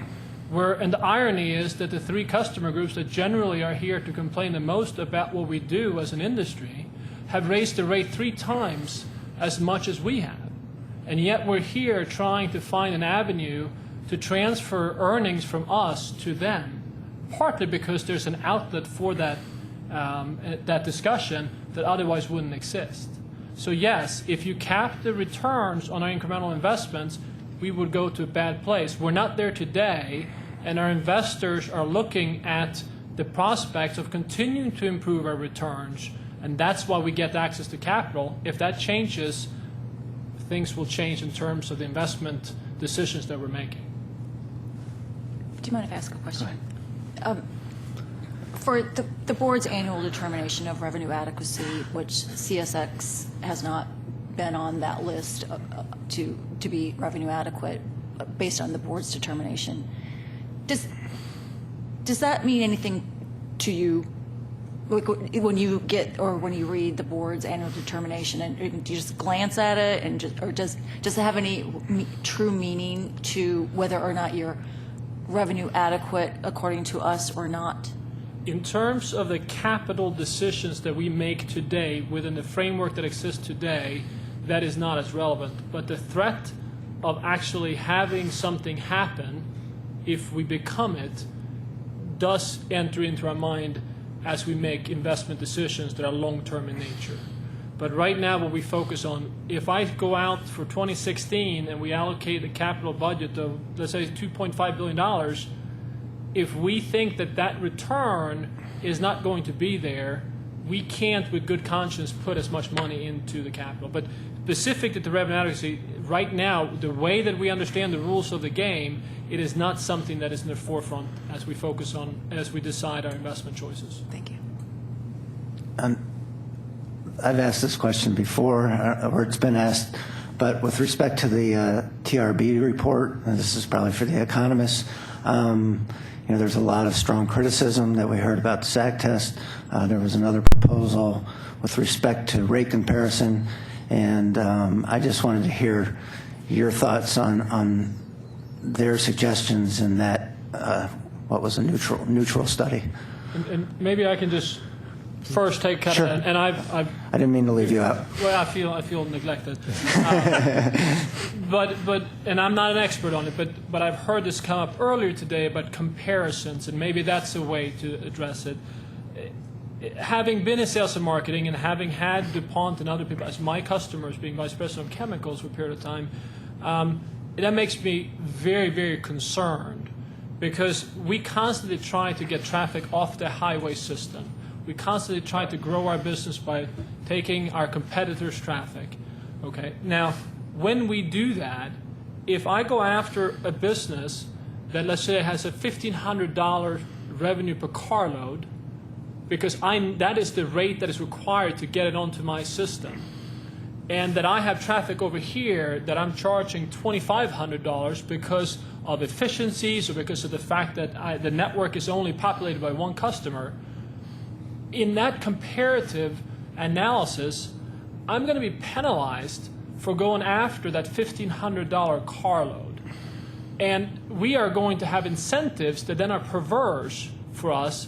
And from a public policy and economic policy perspective, you're going to go down a path that I don't think we want to go down, because I'd rather only keep fewer profitable customers and continue to shrink the way we've done in the previous 25 years. Because that's the only way I can get close to continue to earn improved returns. I don't see why necessarily, if I'm following the TRB proposal, that would happen. I mean, what they were really recommending is that what you want are market-based rates. So this is another way to try to get an understanding of what a market-based rate would be when you don't have a market, when you don't have a competitive market to set it. And you don't come out and say this will be your rate. What you do is you say this rate appears to not meet, you know, a modeled rate out of the competitive market, and then it opens up the opportunity for both sides to come in and talk about their rate. So it doesn't necessarily say what you'd end up with is the rate that came out of the model or a comparison, but it would be what would trigger looking at that rate in more detail. Differential pricing is fundamental to everything that we do. Each and every customer is located differently, has different cost characteristics to it. Sure. So I'm trying to just say that if you are going down the path of comparative rates, which to some degree, frankly, is the reason why you have the CSX case in front of you that you have today with Total, in our minds, market dominance should never have been assessed there, because there are hundreds and thousands of trucks leaving that facility on a daily basis, but because you do the rate comparisons that indicated that this warrants your further investigation. But if I go after traffic that has a lower cost profile to it, and you compare that to my existing traffic, I am going to be at a disadvantage. I'm going to let my economist speak first, and then I'll maybe give you one or two thoughts. What Professor Smolensky probably has in mind is that you could build a statistical model that looked at all the competitive routes and then picked out characteristics. Right. And then That's you'd be the way I able to understood it. predict by using those characteristics what this non-competitive route would have. My answer to that would be, it's a bit like my answer to the issue with revenue adequacy. The proof's really in the pudding. He's kind of sketched this idea out. What I would think you would have to do is ask him or some of his colleagues or maybe the board and its staff, if you were interested in that approach, and maybe with help from the industry, to see if it works, to really try to delve into it. Because at this level, the issue is going to be the one that Professor called and the CSX people talked about. Does the model really effectively tell you what this unique line should be priced at? Is it sufficiently comparable? And that's a hard determination to make, particularly when there's been no specific work done yet. I think Professor Cornell's characterization is exactly right, that the proof would really be in the pudding here. In theory, this benchmarking idea makes perfect sense. But in theory, so does the SAC test. In fact, I think SAC has more attributes than the benchmarking approach. And also the benchmarking approach has been tried in other industries, in the water industry in particular. Again, people thought, well, look, we'll just see how one supplier of public water systems, how one system is performing next compared to another one, because we often have geographic monopolies because of the transport costs in water. And so we'd say, well, let's see how costly it is for this firm to produce rather than the other. And if we see one firm has higher costs, that must mean they're inefficient, and so we should punish them. But then you get into the hearing room and you get into very complex, detailed discussions of exactly why one firm has higher costs than the other because of the characteristics of the environment in which they're operating. So I think it just changes the nature of the discussion, but you're really getting at the same point. You're trying to replicate what prices would be charged in a competitive market.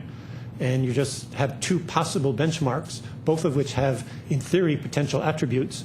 But I think in practice, they're both going to be very difficult to implement perfectly.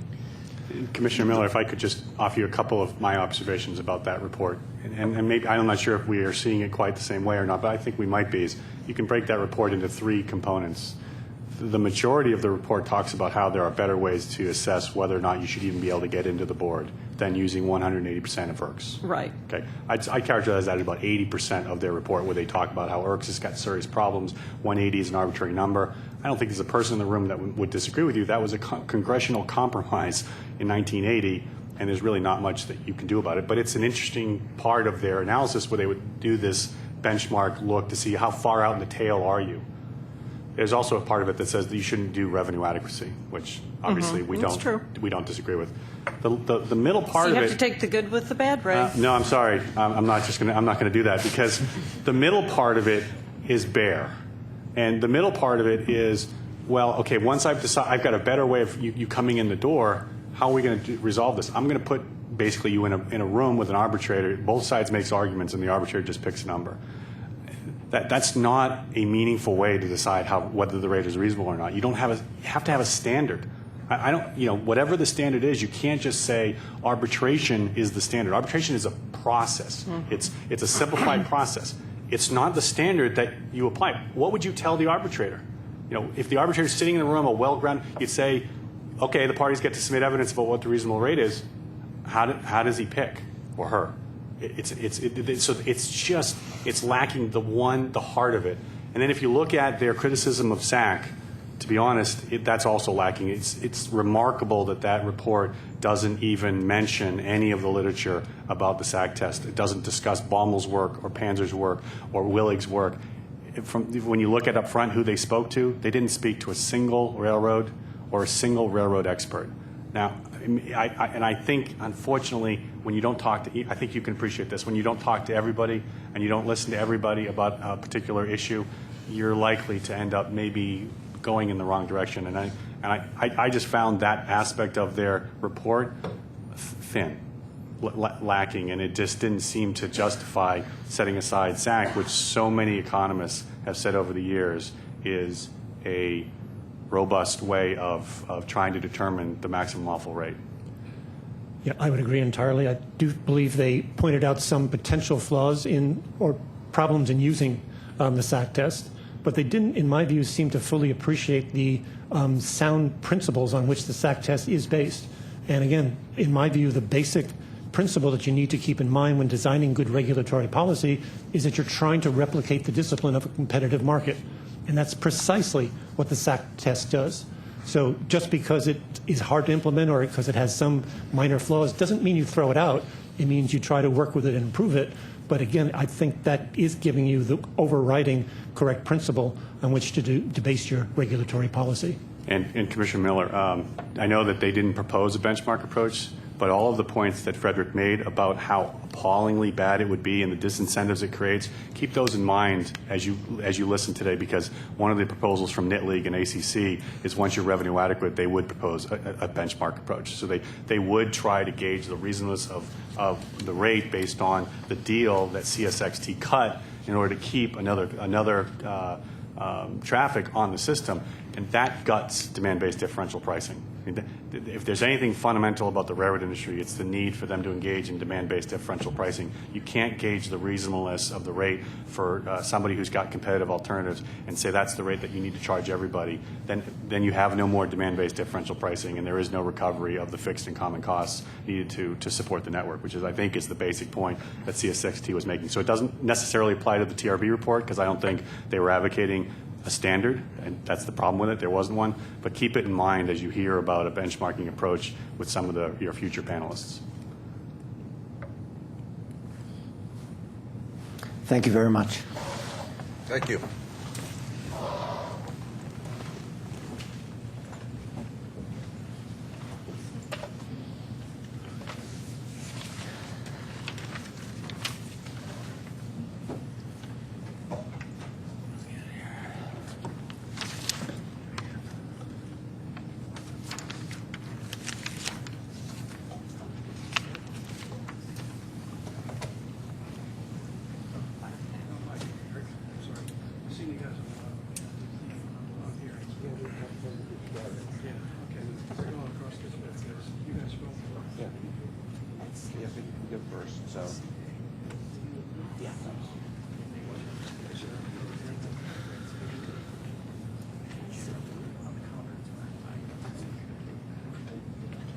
Terry here.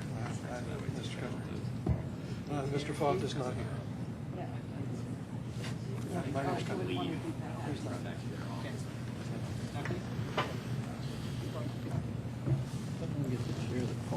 No, that's I think one of those guys.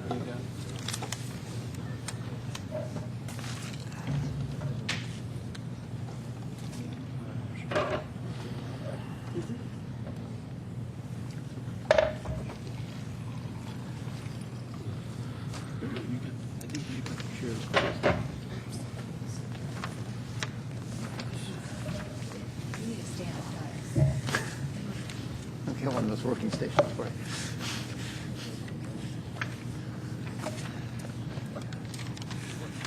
Okay, why don't we get started with the next panel? All right, thank you. Good afternoon, Chairman Elliott, Vice Chairman Begeman, Commissioner Miller. I'm Eric Von Salz, an outside counsel for Arkansas Electric Cooperative Corporation, or AECC.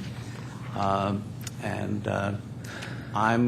going to be discussing the legal context for evaluating the policy changes required to reflect the attainment of revenue adequacy by the Class 1 railroad industry. The legal authorities supporting that discussion are cited in AECC's previous written submissions.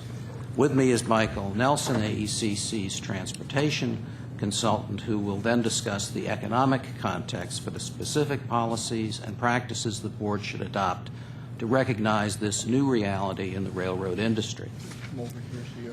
As you know, and as the remarks you've heard today certainly demonstrate, there's a sharp division between the railroads on the one side and their customers on the other about the importance of the industry's attainment of revenue adequacy. We think this is a big deal that calls for the board to change its focus from helping the railroad industry to achieve financial health to pursuing other policy goals set by Congress. The railroads, in contrast, argue that there is no reason for the board to change anything in response to their attainment of revenue adequacy, and that you should continue with business as usual. The railroads are wrong.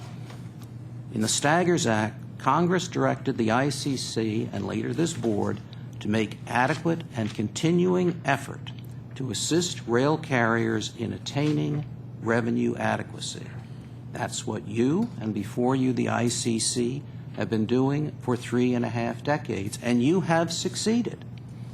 As a result of that success, the board no longer has a mandate to support further increases in rail earnings.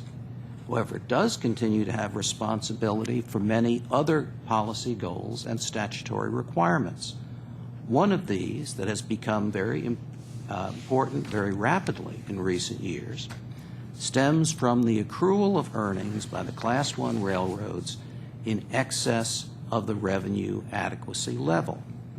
Earnings for the Class 1 industry as a whole have been over the revenue adequacy level since 2011, and the amount of excess earnings has increased each year. The cumulative total for the period from 2011 through 2014 is over $6 billion, of which $2.5 billion accrued in 2014 alone. The rail transportation policy makes clear that under circumstances like this, the board is expected to take remedial action when revenues exceed the revenue adequacy level. That it is, as the rail transportation policy says, the policy of the United States government to maintain reasonable rates where there is an absence of effective competition and where rail rates provide revenues which exceed the amount necessary to maintain the rail system and to attract capital. That's exactly where we are today. Thus, the board's job as prescribed by the rail transportation policy is to rectify that situation. Your predecessor, the ICC, considered the situation that would arise when the rail industry earnings surpassed the revenue adequacy level, as they now have. The Commission interpreted the statute to require changes in regulatory policy and practice once revenue adequacy was attained. The ICC said carriers do not need greater than adequate revenues, and in a regulated setting they are not entitled to any higher revenues. The ICC's interpretation of the Staggers Act was affirmed by the federal court, and it was ratified by Congress when Congress passed the ICC Termination Act in 1995. The principle of ratification means that when Congress reenacts a statute, it approves and implicitly incorporates into the statute authoritative agency and judicial interpretations of it. Thus, Congress has ratified the ICC's interpretation that what the Staggers Act requires is that when the railroads attain revenue adequacy, there's no longer any justification for further increases in differential pricing that would yield revenues above the revenue adequacy level. Now, the railroads and some of their economists claim that the statute, as it has been authoritatively interpreted and ratified, is outmoded and fails to reflect the latest thinking in regulatory theory. We think they're wrong, but this isn't the forum for parties to argue about whether the statute is outmoded. The board applies the statute. It doesn't change it. If the railroads really think that the statute is outmoded and should be changed, they need to make their case to Congress. Raising this claim here is simply dilatory.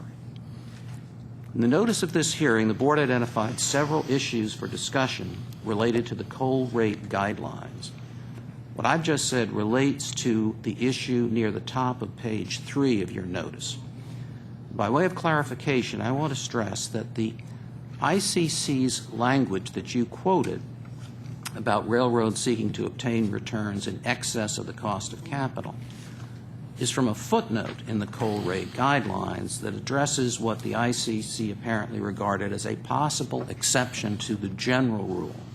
But the general rule, stated in the text of the guidelines, is that carriers do not need revenues greater than this standard, revenue adequacy, and we believe that in a regulated setting they are not entitled to any higher revenues. Now, the ICC didn't explain why it dropped that footnote in about what a railroad would need to have to show to get revenues above the adequacy level after just having said the railroad isn't entitled to higher revenues than revenue adequacy. Perhaps the Commission just wanted to warn that if a railroad did seek to earn returns above the cost of capital, it would have a very heavy burden to bear to justify that. But the general rule is clear that a railroad is not entitled to revenues above the revenue adequacy level. AECC has provided the board with a roster of specific actions to address the achievement of revenue adequacy and the rapid growth of excessive earnings, including rate case reforms, enhanced availability of competitive access, and a revenue adequacy constraint that would refund to shippers excess rail revenues. I want to stress that all of AECC's proposals are consistent with the ICC's recognition that railroads must be allowed to earn revenues that provide a rate of return on net investment equal to the current cost of capital so that it fairly rewards the company's investors and assures shippers that the carrier will be able to meet their service needs for the long term. AECC's proposals would not in any way threaten the ability of the railroad industry to attract and retain needed capital. You've heard a lot of harsh rhetoric from the railroads today about how shippers want to turn the clock back to the 1970s, just want to pursue their own selfish interests, and so forth. But our proposals are supported by the principles adopted by the ICC over 30 years ago, affirmed by the Federal Appellate Court, and ratified by Congress. We are proposing that the board take appropriate and measured steps to reduce the harms to the public interest being caused by rail rates in excess of what the railroads need to attain adequate revenues. Mr. Nelson will now discuss the economic and public interest considerations that accompany the legal issues that I've just been discussing. Thank you, Eric. Good afternoon and welcome back, Chairman Elliott, and good afternoon, Vice Chairman Begeman and Commissioner Miller. This proceeding is of great personal and professional interest to me because, as I think I mentioned the last time I was here, as a graduate student in the late 1970s, I took a lot of coursework in regulatory economics with Professor Ann Friedlander of MIT. Her work was central to the economic theories and analyses upon which the Staggers Act reforms originally were based, and in June of 1983, she was one of the signatories of the verified statement submitted by the group of economists that reviewed and endorsed the ICC's original plans for implementing CMP in the coal rate guidelines proceeding. During the formative years of the Staggers Act reforms, I was well immersed in the economic theories and principles upon which those reforms were based, and over the years I periodically have described the economic and public interest considerations that have arisen in specific board proceedings. From that basis, I've had some thoughts as I was sitting back there about how to reconcile different things that have been said here today, sort of through the lens of CMP, and I've tried to incorporate some of them kind of on the fly in my prepared remarks. If I'm unsuccessful in that, I would welcome questions at the end, and I specifically have a few thoughts related to the Vice Chairman's questions related to SAC. So we'll see if I run out of time first. 35 years after the Staggers Act, the economic theories and principles upon which it was originally based continue to provide a useful framework and guidance for regulatory actions, and this shouldn't come as a surprise, as neither the statutes nor the relevant economic considerations have changed much in the interim. We've heard a lot about the benefits of competition from previous speakers today, so I'm not going to spend a lot of time on that. In a competitive marketplace, there are few worries about excessive earnings or poor service or long-term industry financial health, because those issues tend to be addressed by the natural actions of market forces. It is important to note that competing firms typically face ongoing incentives to innovate in ways that enable them to offer more attractive products and services at lower costs. In the longer term, pushing down costs produces financial health and resiliency by broadening the markets the firm can profitably serve and its ability to generate profits even under adverse market conditions. Although the cost structure of railroads necessitates some amount of differential pricing, market forces can provide a very effective tool for ensuring quality service, reasonable rates, and innovation that supports long-term industry health. When listening to Mr. Hamburger's remarks earlier today, it seemed like he was pretty much making this same point. But it did contrast with remarks I recall from a few years ago where a Class I railroad executive testifying before the board dismissed shipper expectations of substantial carrier investment, reduced rates, and improved service as being an impossible combination to achieve. While his position made some intuitive sense, the railroads actually delivered that combination of positive features for the first 15 years or so of operation under the Staggers Act, an accomplishment enabled by robust productivity improvement in that more competitive environment. AECC has discussed in several filings, and I believe it was corroborated in some data that Union Pacific submitted in this proceeding, that the breakpoint between the strong early performance under the Staggers Act and the more recent pattern of adverse cost changes, productivity stagnation, large-scale service problems, and inflation-adjusted rate increases came with the reductions in market forces stemming from the consummation of the large 3-to-2 mergers in the East and West and the implementation of the bottleneck rule. Efficiency and productivity improvements driven by market forces are important to the long-term health and performance of the industry and should not be overlooked. The economic benefits of market forces were at the heart of the Staggers Act reforms and have not changed in the interim. From an economic perspective, the Staggers Act anticipated that the rail industry, its customers, and the economy as a whole would rely on such market forces to the greatest extent feasible. The main limitation on such reliance was the recognition of the difficult financial condition of at least portions of the rail industry and the resulting need for the ICC and STB to give weight to improving the ability of the industry to attract and retain capital as needed to maintain, modernize, and expand. This is reflected in Section 10704A2. With all due respect to the economic arguments advanced by the railroad parties, those arguments ask us to believe that the freedoms provided by the Staggers Act and 35 years to exercise them have not been sufficient to enable the railroads to now attract and retain needed capital. I don't believe that is the case, and the board should not either. The board has abundant evidence that proves the Staggers Act has not failed, and that if anything, the industry for a while has been ripe for the types of changes the board is now considering. AECC has gone over this evidence in detail in this and other proceedings, and here I'll just touch on some of the major points. The industry has vigorously exercised the freedoms provided in the Act, merging down to 7 Class I railroads, abandoning or spinning off extensive trackage, and implementing dramatic labor force reductions. The board's own consultant, Christensen Associates, found the Class I railroads all have been able to attract and retain optimal amounts of capital at least since 1995. Christensen also found that even with the adverse cost and productivity impacts that resulted from the duopolies and the bottleneck rule, the Class I industry has been revenue adequate since 2001 under the CAP-M standard.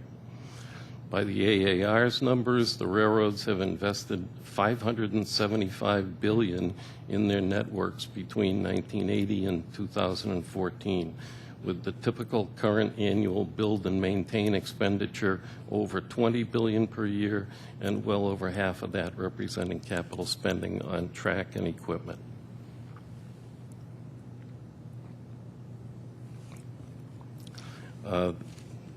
Also, there are the massive premiums above the current market value of tangible assets that have been paid in recent merger and acquisition transactions. World-class investors like Warren Buffett, not to mention the large railroads themselves like NS and CSX, have paid large premiums that demonstrate the ability of the railroads to attract abundant capital. Last but certainly not least are the results of the board's own methodology for determining revenue adequacy. And to illustrate this, I've updated the chart I presented at the public hearing in Ex parte 711. My chart here somewhere. They've got the I'm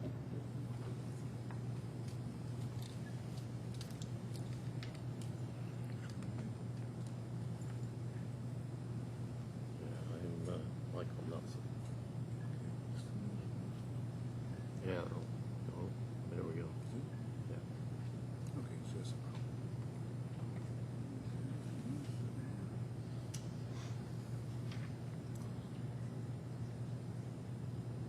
is that too small?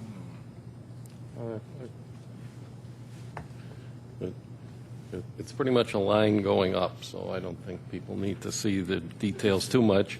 The board now has found that the Class I industry as a whole was revenue adequate in 2011, 2012, and 2013, and that the level of earnings in excess of the revenue adequacy level has increased each year. Available information for 2014 indicates that this pattern has continued, with excess earnings exceeding $2.5 billion, as I think Eric mentioned. And for reasons discussed in our recent reply filing in docket number EP 558, even that number may be low. In any event, the excess earnings of the Class I railroads are large, growing rapidly, and show no sign of returning to the revenue adequacy level on their own. The cumulative excess earnings are now so large that AECC believes they provide an answer to the board's question regarding the proper duration of the measurement period for assessing revenue adequacy. The large excess earnings in recent years mean that for almost any period of time the board realistically might consider, the cumulative excess earnings will be positive. It's true if you go back to 4 years that was mentioned earlier, 6 years, which is a little more than I think NBER would say is the length of an average business cycle, or even 9 years, which is the entire time that data is available since the original DCF method was set aside by the board. So the short answer is that it's kind of a moot point, that no matter the number of years, the result is still likely to show excess earnings and the need for the board to be prepared to undertake remedial action. AECC agrees generally with the idea that revenue adequacy is a long-term contract concept, but mainly in the sense that it is supposed to reflect the ability of firms in the industry to attract and retain needed amounts of capital, an ability that is not determined by a single accounting period. AECC recognizes the administrative convenience of some amount of smoothing, but that doesn't seem particularly relevant when the pattern is one of a sustained upward trend as we have here. AECC is also concerned that some of the longer periods under consideration may inhibit the board in the exercise of its responsibilities under sections 10704A2 and 10101 section 6. If something really bad happened tomorrow and industry earnings went below the revenue adequacy level, it could take years before the board, if it adopted a longer evaluation period, it could be years before the board would have a basis for acting pursuant to section 10704A2, because the longer evaluation period would still show excess earnings. So I guess our point that we're trying to make is that to the extent practical, the board should be trying to push up to help the industry when things are bad, and push down to protect the economy from the substantial harms of excessive earnings when things are good for the railroads. But too much averaging could undermine both of those roles.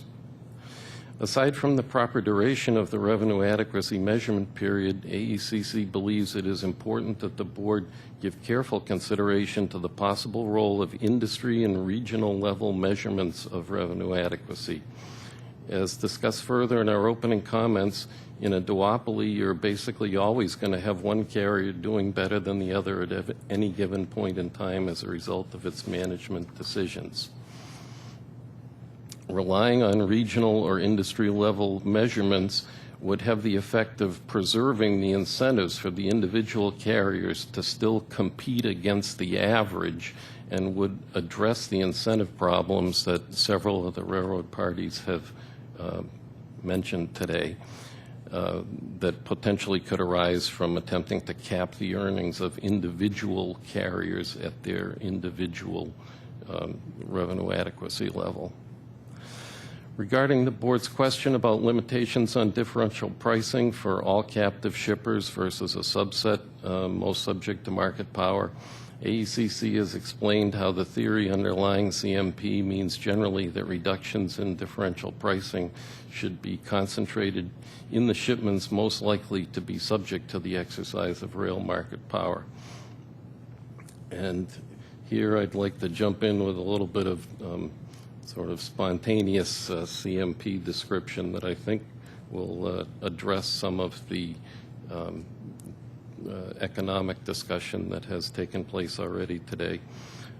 We heard from the AAR panel references to regulation should be based on a competitive market standard, and it should seek to minimize distortions. CMP does that, but it doesn't use the standard that they seem to have in mind, or the frame of reference for the distortions that they seem to have in mind. CMP starts with the textbook competitive market standard that price is going to equal marginal cost. And that is infeasible in the rail industry to actually achieve that. And I think it was actually mentioned some in the prior panel that you have to have some amount of differential pricing if you're going to be able to pay all the bills and the fixed costs and earn a return on the capital, because marginal cost pricing doesn't work due to the cost structure of the industry. But the amount of deviation from marginal cost pricing that is allowed under the theory is it's permitted following Ramsey pricing principles. And Ramsey pricing principles here refers to you try to have the largest variation from your ideal standard of a marginal cost price. You have the largest variation borne by the traffic that is least elastic and least susceptible to changing the pattern of movement that would occur if the ideal marginal cost pricing occurred. But the whole idea of Ramsey pricing and Ramsey pricing principles is to minimize the disturbance of the pattern of resource allocation that you get from the competitive pricing standard. So the same principle that allows differential pricing to occur in the first place basically requires that as you compress differential pricing, because you only are supposed to allow the amount needed to enable the industry to reach a revenue adequate level. And this goes back to the consensus statement of the economists. If you read that, I think it's explicit in there that the 16 of them signed their name to a document that said allowing earnings above the adequacy level would constitute abuse of market power.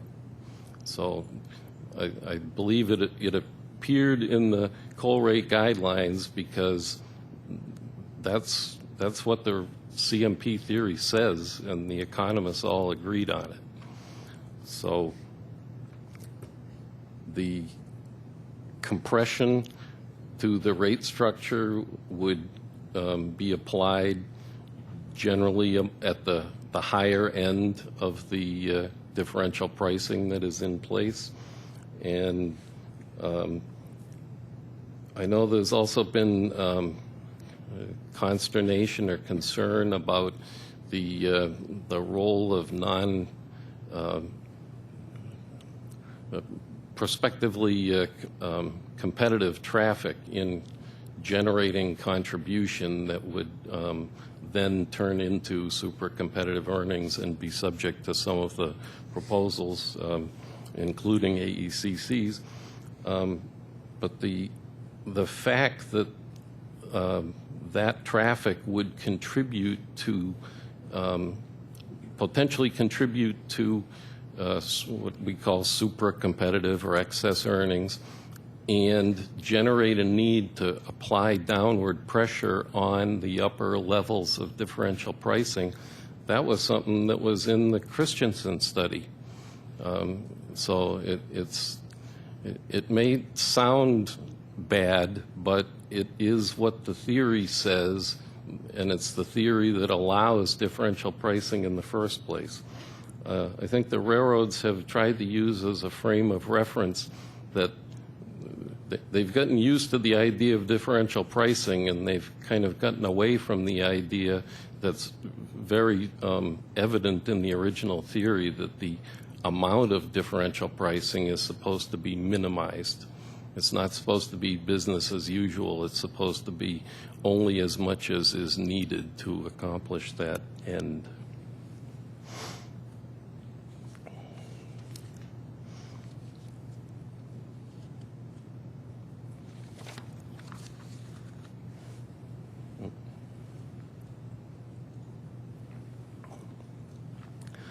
On the board's question regarding the connection between revenue adequacy and the availability of competitive access remedies, AECC agrees with NITLEAG's presentation earlier, basically that all of the forms of competitive access authorized by the statute have been available to the board with or without the achievement of revenue adequacy. From AECC's view, the board has historically applied a policy toward competitive access that is so restrictive that basically no awards of competitive access have been made within the past 30 years. And to the extent that that policy reflects the board's past support for the attainment of revenue adequacy, it may be a nexus for a policy change regarding competitive access that isn't specifically statutory, but it's in the policy.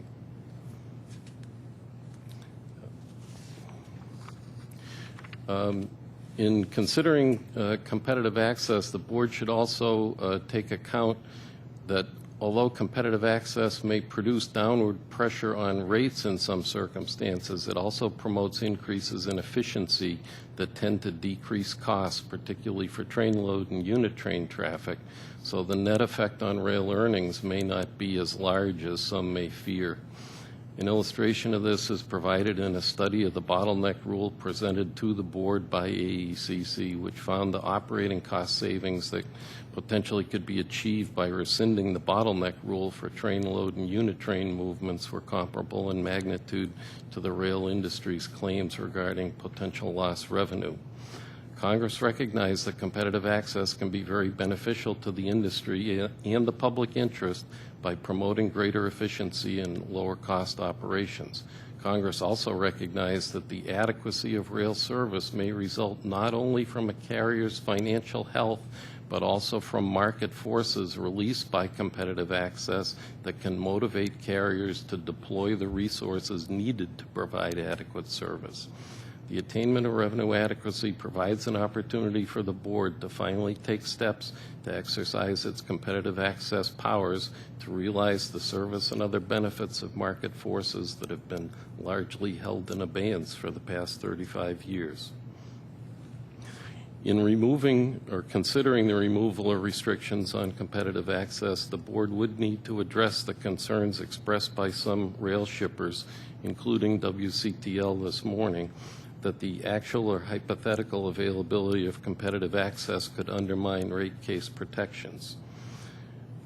Mr. von Salzen tells me it would be inconsistent with the statute if relaxed restrictions on competitive access made on the basis of the achievement of revenue adequacy nevertheless created opportunities for increased differential pricing by undermining the market dominance determination. The board therefore should ensure that competition prospectively introduced via competitive access is sufficiently effective in the meaning of Section 10707 that it will not permit rate increases if the rate case protections are removed. Toward this end, the AECC has been working on a specific proposal that potentially could be useful if the board elects to pursue this issue.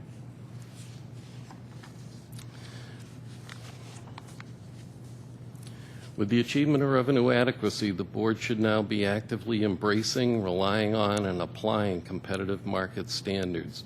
This doesn't mean open access. Rather, it means things like acting decisively to curb excess earnings, removing artificial constraints on competitive access, enforcing efficient management standards and accountability, and things like that. In the end, this is what remains in the statute after revenue adequacy is attained. It also is the path that addresses the legitimate needs of shippers in a competitive economy, protects the economy as a whole against the harmful effects of excess earnings, provides the board with meaningful leverage over chronic rail service problems, and ultimately is beneficial to the cost structure and long-term health of the railroads themselves.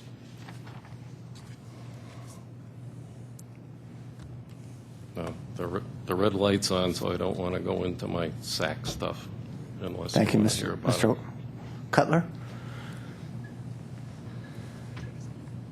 Mr. Whiteside, I apologize. There you go. I am Terry Whiteside. I want to thank the board, the chairman and vice chair and Commissioner Miller for inviting me out here for the cultural experience of the humongous heat and humidity. I come from a part of the country where we rarely wear deodorant, and I assured Lucy Marvin this morning that I was wearing deodorant. So, God. Yes. Thank you for the opportunity to appear here today on behalf of ARC, seriously, and for the 15 groups of representing the shippers and producers of agricultural commodities. mostly in the West. ARC's membership includes captive shippers and producers of agricultural commodities and other commodities, including coal, sand, and other minerals. Since 1987, ARC's been active in STB proceedings and focused primarily on the fairness of captive rail customers. We hope the day is coming when we will see a better balance between the railroad's revenue needs and effective regulatory recourse for captive shippers and farm producers. The railroads argue that if status quo isn't broken, don't fix it. These arguments are understandable, but they're false. Regulatory policy adopted when the railroad industry was fragmented and financially weak are no longer appropriate when the industry today is very concentrated and enjoying record revenues and profits. The railroads have surely benefited from the ICC and the STB policies that were first adopted in the past. Let's face it, that was the goal of those policies, and they worked well for Class I railroads. Now, however, it's time for a change. You don't keep giving blood transfusions after the patient has regained health. And the captive shippers whose high rates restored the railroads to financial strength need some relief. Simply stated, captive rail shippers and farm producers need more reasonable rates and should have less revenue extracted by the market-dominant railroads that no longer need to collect excessive revenues from regulated freight. Out west, the northern tier states, we have whole areas, whole industries, and whole states that are completely captive. The ag shippers and the producers we speak for are particularly poor served by the regulatory status quo. SAC and simplified SAC are prohibitively expensive, and the 3 benchmark rule is designed to help only the isolated shippers whose rates are out of line with those of nearby competitors in states where they're all out of line. In addition, rail rates on wheat are generally paid by local grain elevators, but borne by the farm producers. And we've talked about that before. The farm producers bear it, and the grain elevators pay it. And the real question is, sometimes the very first thing that happens when we file a case is the railroads will say you don't have standing to even file, even though you pay the freight. Benchmark is designed, the 3 benchmark rules designed really only to help those isolated shippers, as I said. In addition, rail rates on wheat are generally paid by the local elevators. The elevators may be captive, but they may not suffer from high rates. I was up in Saskatchewan this week, and one of the things that they were talking about was how they have just come to the conclusion that the elevators only care about the cross-country differentials. They don't care about what the rates are.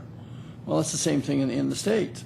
In addition, few farm producers and small elevators have the time or resources to fight the major railroads, particularly under STB policies that are generally seen, and I have McCarty Farms in mind, to favor the railroads.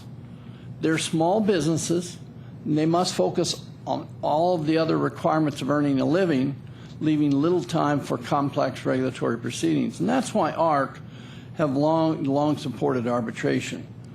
Final offer arbitration works well in Canada. We were pleased to see the support for final offer arbitration in a recent TRB report, the one modernizing freight rail regulation. We'd also like to see further work done on arbitration through programs like NGFA, but remember that NGFA's program, while the railroads have indicated they were coming there, really only affect the grain companies, not the farm producers who actually pay the freight. Arbitration under STB regulation, in contrast, has not been helpful. Railroads decline to arbitrate because it's voluntary. Over rates, they prefer litigation, which they see, and I think correctly, as favoring them. And even if the railroads agreed to arbitrate, requiring an arbitrator to apply SAC or simplified SAC or 3 benchmark on an accelerated schedule would not really improve the shipper's prospects or save them any money. What does all this mean? It all adds up to no effective regulatory recourse for captive shippers and producers and no bargaining leverage for those who would prefer a negotiated solution.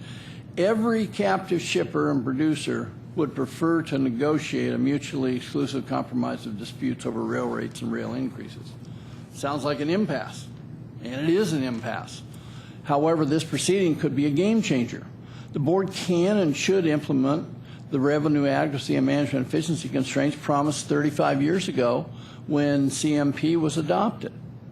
For us, the most important result of the revenue adequacy constraint would probably be to reduce the size and frequency of rail rate increases on captive traffic. For grain shippers and producers and other shippers who are only able to ship under tariff rates, rail rate increases are a significant problem. Contracts are not an option because the railroads don't offer them. In the future, captive shippers and producers asked to pay differentially higher rate increases than their non-captive counterparts. That would have to be a basis for resisting railroad pricing that threatened to exacerbate the rates exceeding the competitive levels that the railroads say they support. Such shippers should also be able to negotiate compromise solutions, something they rarely do today and they can't do. This would be a major improvement for the small captive shippers, particularly shippers and producers of ag commodities, but we have a number of small shipments that are still captive. They may be big shippers, but they're small shipments. There would be no significant reduction in revenues for revenue adequate railroads. Restricting future rate increases in STB rate complaint proceedings by allowing differentially higher increases only where there is a long-term revenue adequate railroad provides justification which would not affect base rates that are differentially higher due to past disparate pricing of captive and non-captive traffic. To address this problem, ARC has proposed a two-benchmark rule approach for revenue adequate railroads and have expanded the revenue VC comp benchmark for rate challenges involving railroads not yet found to be revenue adequate. Railroads criticize calls for any effective limits on differential pricing or captive traffic as inconsistent with their need to invest and as likely to produce more service meltdowns of the type experienced in the West in recent years. In effect, they seek to be rewarded for poor performance by being assured that attainment of revenue adequacy will never affect their ability to price captive traffic the way they do today, with little or no exposure to regulatory remedies. This makes no sense to me. The revenue adequacy constraint would affect only captive traffic. Far less than half of the rail customers, probably in the 5% range, would apply only in rate cases after market dominance was established, and contract shippers could not invoke the constraint. Exempt shippers could do so only with such difficulty as to make the challenge unlikely, and even shippers with potentially meritorious complaints rarely seek relief, as shown by the small number of rate challenges filed at the board. For reasons discussed in our prior comments in this proceeding and several others, there's really no reason to expect a flood of complaints or any significant impact on revenues.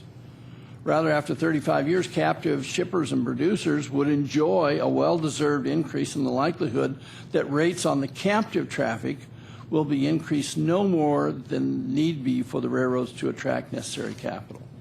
So I thank you, and I'll turn the microphone over to Mr. Cutler. You notice he's fairly close to me, so that the deodorant's working. Thank you, Terry. You can hear me okay? 35 years ago, the ICC adopted constrained market pricing with its 4 constraints: SAC, revenue adequacy, management efficiency, and phasing. Since then, CMP has been cited consistently by the ICC, the STB, and the courts as the basis for regulation of maximum rail rates, reasonable rail rates. In 1996, pursuant to a congressional mandate, the board attempted to address the fact that only one of the CMP constraints, SAC, was operative by leaving the vast majority of rail rates effectively unregulated. However, a simplified SAC and 3 benchmark, which were adopted to fill this regulatory gap, have proved to be of little use to captive rail customers unable to afford SAC. And I agree with Ray Atkins, there have been ups and downs in SAC, but I think $5 million is still a pretty safe estimate of the cost of litigating a SAC case. I believe the railroads often spend more. I don't remember the most recent figure for simplified SAC, but I think it was at least $1 million. maybe 500,000 for 3 benchmark cases. Moreover, simplified SAC necessarily produces higher rates than SAC, even though SAC rates should never be exceeded. And with 3 benchmark in U.S. magnesium, the quote-unquote winning shipper got relief only to the extent that rates could not exceed 350% of variable cost. That's not really much of a relief mechanism. If there's a silver lining, it's that the barriers to regulatory recourse that made shipper protections more apparent than real have served the railroads very well. They consolidated, abandoned trackage, reduced workforces, made shippers absorb costs and burdens, and raised rates, with rates increasing more on captive than on non-captive traffic. As the recent TRB report found, during the period 2002 to 2013, rail rates on grain and oilseeds went up 80% for smaller shipments of less than 80 cars and 70% for larger shipments, more than for any other commodity except coal. TRB also found that by 2013, rates for smaller volumes of grain were some 35% higher than for larger volumes of 50 cars or more. It should come as no surprise that the result is increasingly frequent findings that railroads are meeting and exceeding revenue adequacy, even under the board's extremely conservative standards. To date, ICC and STB rail rate regulation has served the goal of increasing the major railroads' financial strength very well. This is the good news of the last 35 years, though the railroads are still not satisfied. Despite glowing reports to shareholders of their extraordinary profitability, they will not acknowledge that they have achieved revenue adequacy and demand that the board adopt replacement cost accounting. Even that would not, in their view, provide any basis for any reduction in differential pricing of any captive traffic unless the shipper wins the SAC case. As the beneficiaries of 35 years of preferential treatment under CMP, the railroads can't now claim with any legitimacy that CMP should be rewritten to eliminate the 2 constraints, revenue adequacy and management efficiency constraints, that hold the most promise of helping all captive customers, not just those who can afford to bring a SAC case. None of the railroad's arguments for major surgery on CMP like this have merit. Let's look first at the argument that it would be unlawful for the board to implement the revenue adequacy constraint, i.e., that CMP is inconsistent with the board's governing statute. This was not the railroad's position in the original judicial review of CMP. In Consolidated Rail Corp v. United States, 812 F. 2nd, 1444, the Third Circuit concluded, quote, "We are convinced that the ICC's basic approach on revenue adequacy is consistent with the 4R and Staggers Acts." In so holding, the court was agreeing with the position of the railroads, which had raised questions on appeal about implementation of SAC and management efficiency that the court found premature. In 2001, when the D.C. Circuit reviewed the STB's only application of the revenue adequacy constraint, the court rejected 3 arguments relevant to this proceeding. Those arguments were that the board could not apply the revenue adequacy constraint, that it should have applied the SAC test, and that it was required to use replacement cost accounting. This is the CF Industries versus STB decision by the D.C. Circuit, 255 F. 3rd, 816. The fact that the carrier was a pipeline rather than a railroad does not affect the court's holding of statutory compliance. Mr. Sipe attempts to brush CF Industries aside because the pipeline was raising rates across the board. Number one, that has nothing to do with the question of statutory compliance of CMP and the revenue adequacy constraint applied in that case. Number two, in the grain business, rate increases across the board are very common. Exactly the kind of thing that the pipeline did in the CF Industries decision. In addition, I don't mean to suggest that the statute and case law don't include other guidance. The railroads say the statute doesn't support revenue adequacy, but you've been directed to 10704 and to the rail transportation policy. There's another factor that has not been mentioned earlier so far today, and that's this. For 30 years now, in proceeding like this after proceeding like this, not to mention in individual rate cases, but also the rulemaking proceedings that determine how these cases are litigated. A consistent refrain by the railroad industry is, don't do what the shippers want, because that will keep us from attaining revenue adequacy. Now, they can't have it both ways. They can't say that for 35 years, in every regulatory decision, the benefit of the doubt has to go their way because of the congressional mandate that this board promote the attainment of revenue adequacy, and then say, when we get there, oh, well, that was just a thermometer to check trends, and it has nothing to do with regulation of the rates of captive traffic. The revenue adequacy constraint does not violate 49-107-07D2, which prohibits presumptions of market dominance or rate unreasonableness when RVC ratios are above 180. That's not what we're talking about here. We're talking about revenue adequacy, not exceeding 180. And Section 107.01 does not preclude requiring revenue adequate railroads to justify continued differentially higher rate increases on captive traffic. In any event, the initial burden would be on the shipper to establish captivity, invoke the revenue adequacy constraint, and show that the defendant railroad was violating it. Then, in defense of a challenged differentially higher rate increase, the railroad would have to show why the challenged increase should be permitted. It would make no sense to require a shipper to bear the burden of showing with particularity, I'm quoting from that footnote in Colruyt guidelines here, it would make no sense to require a shipper to bear the burden of showing with particularity a defendant railroad's need for differentially higher revenues, the harm it would suffer if it could not collect them, and why the captive shipper should provide them. Obviously, the railroad needs to be the party that shows those things. And if those are not the tests, how could a captive shipper challenge differentially higher rate increases? SAC, SSAC, and 3 benchmark were not designed for this task. In an analogous situation, the ICC decided in 1985, the same year it decided Colruyt guidelines, that in market dominance determinations, shippers would have the burden of proof as to inter- and intramodal competition, and railroads would have the burden of proof as to product and geographic competition. That's product and geographic competition to ICC Second 1. The board clearly has legal authority to implement the revenue adequacy constraint. The real question is how the constraint should work. ARC et al. Agree with WCTL that a 4-year period is enough for revenue adequacy to be adjudged long term.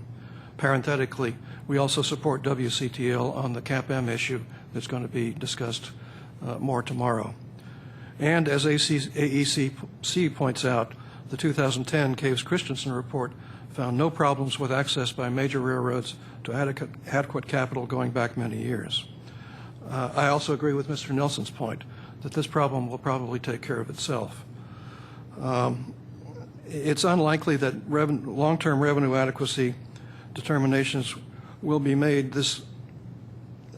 that any railroad will be judged by the board to be long-term revenue adequate within the sense that we're talking about now, this year or the next, because there's no proposal on the table in this proceeding. There will have to be further proceedings. The board will have to decide what to do based on the comments we're discussing today. Probably another NPR will have to come out, probably more comments. We're talking a couple of years at a minimum, I think, to implement any revenue adequacy constraint. During that time, we'll have more data. I mean, apparently we have 3 years of data showing a lot of railroads revenue adequate. Now we'll have more Exportee 552 series proceedings, determinations come out parallel with your consideration of what to do about the revenue adequacy constraint. In our view, those future Exportee 552 series revenue adequacy determinations will just continue to show more good news about railroads attaining and exceeding revenue adequacy. A more serious concern will be whether railroads might anticipate implementation of a revenue adequacy constraint and respond by attempting to game the board's revenue adequacy calculations, or possibly attempting to raise as many captive shippers' rates as possible, as high as possible, prior to the time when differentially higher rate increases for captive customers might be constrained. The board should be vigilant in addressing any such actions. The question of how to implement the revenue adequacy constraint needs to be considered in 2 parts. The first part involves constraining future rate increases by revenue-adequate railroads by disallowing differentially higher rate increases on captive traffic than on non-captive traffic, absent exceptional circumstances. ARC et al. And other shipper parties strongly support such a constraint, consistent with the discussion in coal rate guidelines 1 ICC 2nd 520, 534-36, and footnote 36. This is the WCTL version of a revenue adequacy constraint that's been discussed already today. The revenue adequate railroad whose differentially higher rate increases is challenged by a captive shipper as violating this constraint should bear a heavy burden in attempting to justify any exception. In most cases, the rule should be no more differentially higher increases in captive customers' rates once a railroad is long-term revenue adequate. The railroads can't seriously contend that this aspect of revenue adequacy constraint, so long anticipated, will significantly affect their revenues or their ability to invest in necessary infrastructure improvements. As for suggestions of service problems, if the revenue adequacy constraint finally becomes applicable, can anyone really imagine any justification if a railroad were required to impose non-differential rate increases on captive and non-captive shippers and attempted to retaliate against the captive shipper with service cutbacks?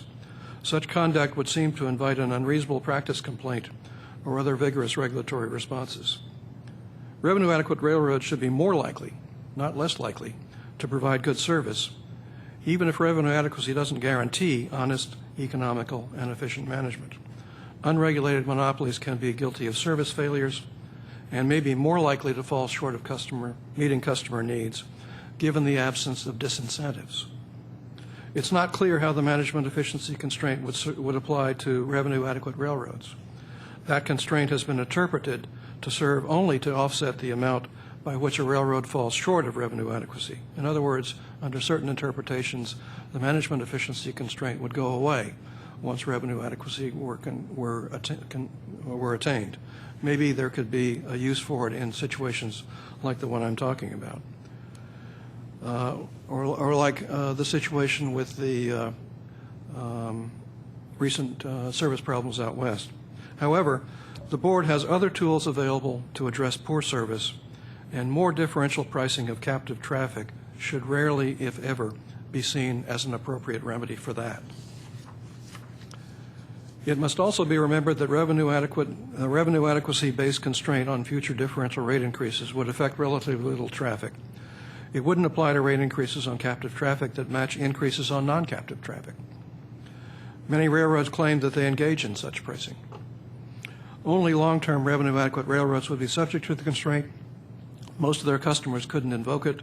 According to the most recent STB data, only 40% of railroad revenues came from shippers paying rates exceeding 180% of variable cost. This has been discussed earlier. I won't go into all the details again. One other point, many shippers pay rates at or only slightly above 180% of variable cost, or they ship in low volumes. For these shippers, rate litigation is uneconomical, especially since rates cannot be ordered below 180% of variable cost. Other shippers wouldn't be able to show qualitative market dominance or wouldn't want to shoulder the necessary litigation burdens despite having grounds for relief. Accordingly, railroad claims of being driven below revenue adequacy due to rate cases seeking to limit future differential rate increases are not credible. This is especially true in light of evidence by railroads of their increasing ability, which comes as no surprise to captive shippers, to raise rates on non-regulated traffic. AER witness Cult says revenues from regulated shipments have been flat, while revenues from competitive traffic, I'm quoting here, have generated an additional $2.5 billion in contribution above variable costs, half the overall increase from 2008 to 2012. Remarkably, some railroads argue that this is a bad thing, as if captive customers should make disproportionately high contributions to railroad revenues forever.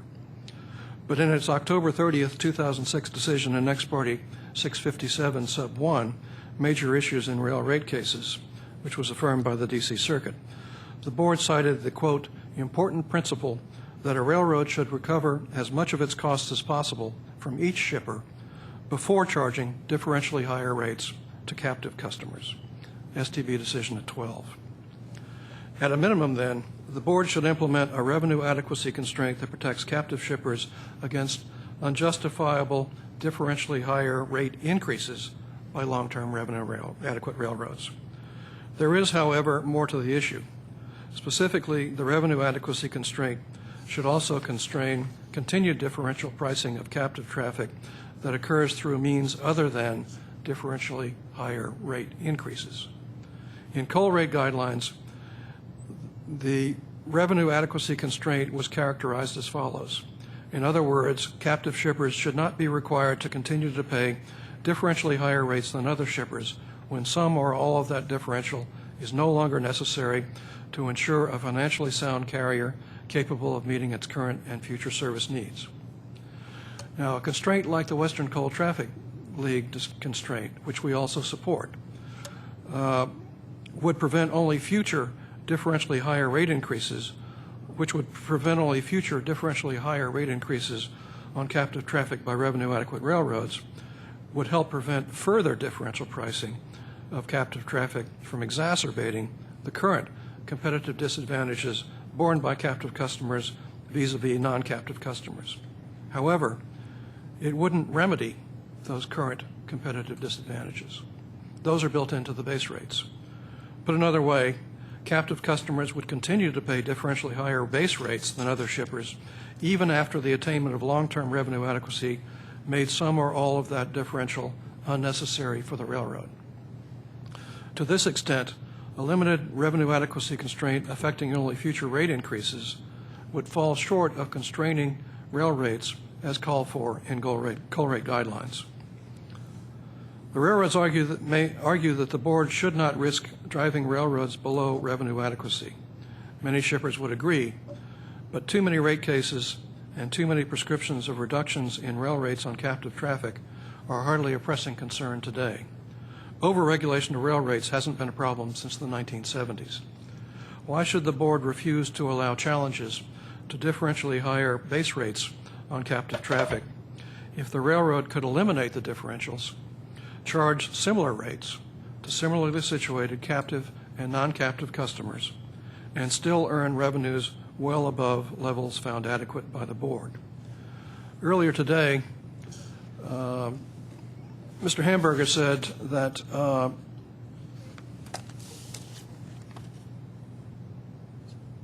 price controls are universally objected to by economists because they introduce distortions. Well, in marketplace distortions. Well, differential pricing also introduces marketplace distortions. Something needs to be done about excessive differential pricing of rail rates, and it's a lot easier to grapple with the issue of how to deal with those after a railroad attains long-term revenue adequacy. The railroads have argued that the goal of STB rate regulation should be rates on captive traffic that mimic rates charged in the competitive marketplace. Professor Kalt said, I believe I'm quoting here, the goal is to push prices to levels they would have if there were competition. A revenue adequacy constraint that only applies to reduce most differentially higher future increases in rates on captive traffic cannot achieve this goal. To achieve this goal, we need revenue adequacy constraint that goes farther and also enables captive shippers bringing rate challenges to seek reductions in differentially higher base rates when some or all of the differential is no longer needed because a railroad's revenues significantly exceed long-term revenue adequacy. Now, a lot of the discussion this morning seemed to assume that revenue adequacy meant the railroad was barely at revenue adequacy and was therefore in danger with any loss of revenues of dropping below that line. That's not the reality. The reality more and more is that railroads are significantly above revenue adequacy. And the question becomes whether, to what extent the board should continue to promote the statute talks about the attainment of revenue adequacy. The statute doesn't say it's the responsibility of the board to promote railroads achieving more than revenue adequacy. Now, let's assume there needs to be some wiggle room here to be on the safe side. At some point, the amount by which railroad revenues exceed revenue adequacy calls for some action, and that's the point, I think, at which this second aspect of the revenue adequacy constraint deserves your attention. There would still be a bias in the railroad's favor. As noted above, relatively few captive shippers are able to seek relief, and many who could file rate cases with some hope of success will never take that step. In addition, the jurisdictional threshold of 180% of variable costs means that significant differential pricing for railroads is built in and will always be beyond the reach of regulatory remedies. However, this fact is not a reason to avoid fuller implementation of the revenue adequacy constraint. On the contrary, it's a reason to discount the railroad's alarmist claims of financial disaster if there is any change in the status quo. Various shipper groups have put forward various ways of implementing the revenue adequacy constraint. In the Rail Transportation of Grain Rate Regulation Review proceeding, ARC et al. Made proposals to deal with these issues, which we reiterated in our comments in this proceeding. Basically, we recommended a two-benchmark approach that eliminates the problematic RVC comp benchmark. As we read it, the RVC comp benchmark is designed to preserve demand-based differential pricing. We're not sure that that makes a lot of sense once railroads have achieved long-term revenue adequacy. The other problem we have with the RVC comp benchmark is it seems to be a way of protecting from regulation entire rate structures where the same rates are being charged, for example, to wheat shippers across Montana. But having spoken to those issues at the board's recent hearing on June 10th, I don't want to spend a lot of time repeating ourselves at this hearing. I would say that I like Vice Chairman Begeman's point that the how of this part of the revenue adequacy constraint might need to be developed over time, as SAC was. One way to allow that to happen would be for the board to say that the second part of the revenue adequacy constraint, the idea of constraining base rates.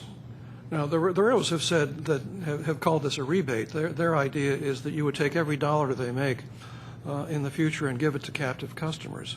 That's actually not what we have in mind. What we have in mind is getting at the differential between captive and non-captive shippers, so that those rates are there's less of a competitive disadvantage for the captive customers. To the extent that that differential is gone, the railroads are free to keep every dollar they can make, and God bless them. We want the railroads to succeed and make lots of money. We just think the time has come for them to give the captive shippers, who for 35 years have been helping them achieve revenue adequacy, a little relief. It may take a while for the way of the means of doing that to work itself out.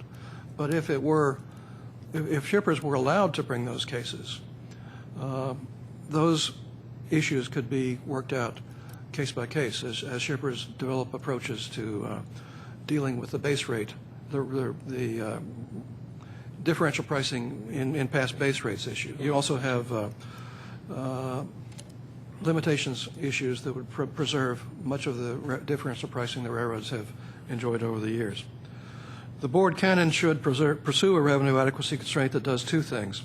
First, reining in future rate increases, and second, offering the possibility of challenges to excessive differential pricing and base rates by railroads whose rates are now and will continue to be above revenue adequacy over the long term. SSAC and 3 benchmark do too little to restrict differential pricing by revenue adequate railroads for the vast majority of captive shippers.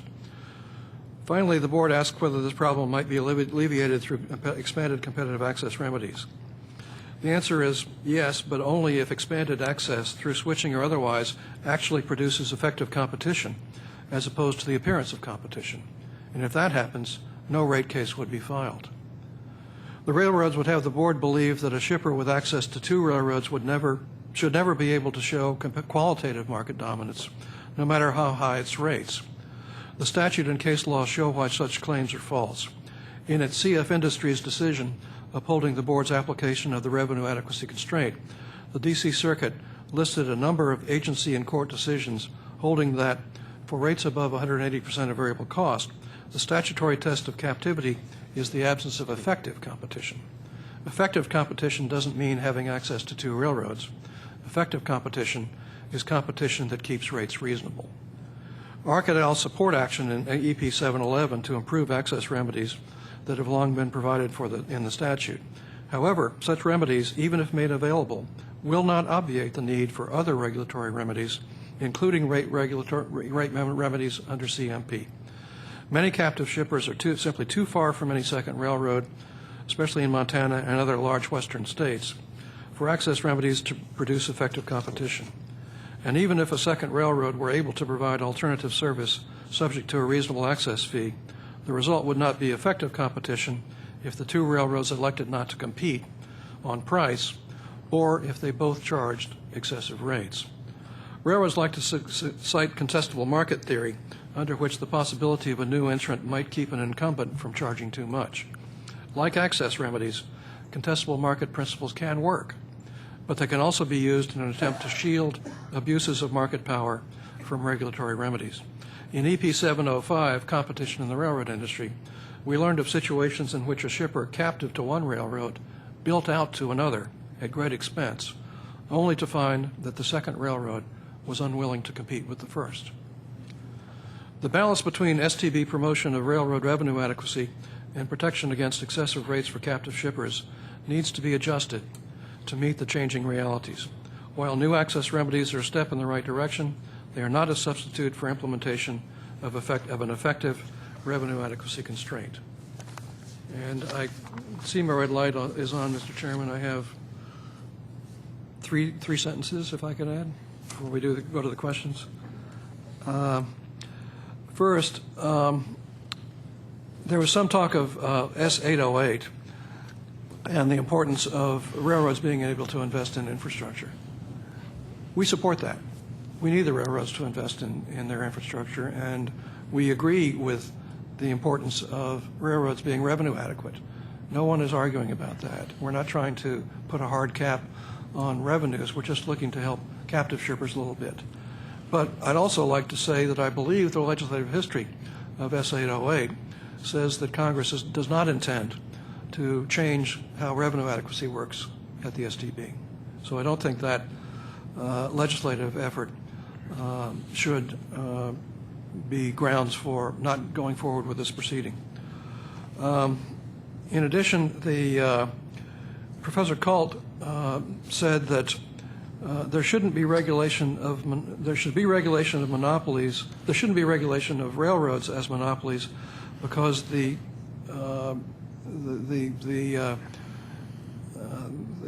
activity that's antithetical to public service, to public interest, that gives rise to that need for regulation is withholding service as a way to drive up costs. And he says the railroads don't do that. Well, okay, to the extent that they don't, assuming they don't, I don't buy the principle. The Comcast doesn't withhold service from people. Pepco doesn't withhold service from people. That can't be the only test of whether that's not the only way in which rates get driven up. Withholding service to drive up rates isn't the only way for a monopoly to drive up rates. They can do it directly when people have no choice but to buy whatever is on offer and to pay whatever is being demanded. That's the easy way to drive up rates. Withholding service doesn't have to be part of the analysis. Third, the cult apartment building analogy. I don't think we're looking to reinstitute a version of rent control for the railroad industry.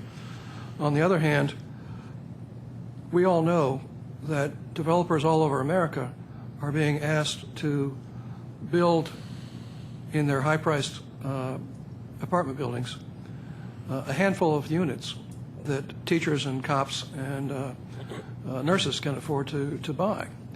I think if you want to look for an analogy in the apartment world, the analogy would be the railroads being able to charge whatever they like for the mass of their customers who are non-captive shippers, but having some constraints on their ability to continue differentially pricing the small amount of traffic they have that's captive. Thank you, and we'll try to answer your questions. Thank you. Mr. Nelson, I'll give you an option of when you'd like to answer this question, but I know that you had said that you'd given some thought to some comments that I made about SAC, or it sparked some ideas that you wanted to share. The hour is getting late, and we do have another panel, and I know you're on tomorrow morning's panel, so if you'd like to wait and tell me then, but I don't want you to not have the opportunity. If the board would prefer that I wait, that's fine, or I could try to make a quick hit at it right now. Either way. Why don't you try to make it quick? Okay. At the time SAC was created, it's important to remember that the industry had a lengthy period of not being able to attract and retain needed capital, so that frequently you would have a case where the incumbent carrier in a rate challenge arguably did not have a physical plant that was anywhere near optimal for the actual mix of traffic that was being moved. SAC was not originally... Could you get closer to the Oh, sorry. SAC originally was not intended to be an overall earnings test, but rather a test of cross-subsidy, so that when there was a revenue inadequate railroad, it would still provide a place to draw a line where you'd stop the differential pricing. But it would be on cross-subsidy grounds, not on overall earnings grounds. You know, it's not an earnings test. It has an earnings test in it, but the earnings test is applied to the hypothetical new entrant that would serve only the part of the system that's needed to move the issue traffic. And I think it involved an assumption that new plant and equipment would be needed because of the presence of the actual plant wasn't optimal or anywhere near optimal. There were impaired assets, you know, assets that wouldn't be economical to ever replace. So it was conceived as a way to deal realistically with the situation that existed with the capital stock at the time, so that the shipper could get the benefit of the efficiencies that the railroad eventually would implement as the railroads became better able to attract and retain capital. One of our proposals in rate cases is, with the attainment of revenue adequacy, the board should consider sort of going the opposite direction from what the railroads are talking about, because now if they're revenue adequate, it's reasonable to assume that they are making the optimal decisions on the physical plant, so that the mix that they have of new and depreciated used equipment is approximately what a shipper would want to be able to rely on in a challenge.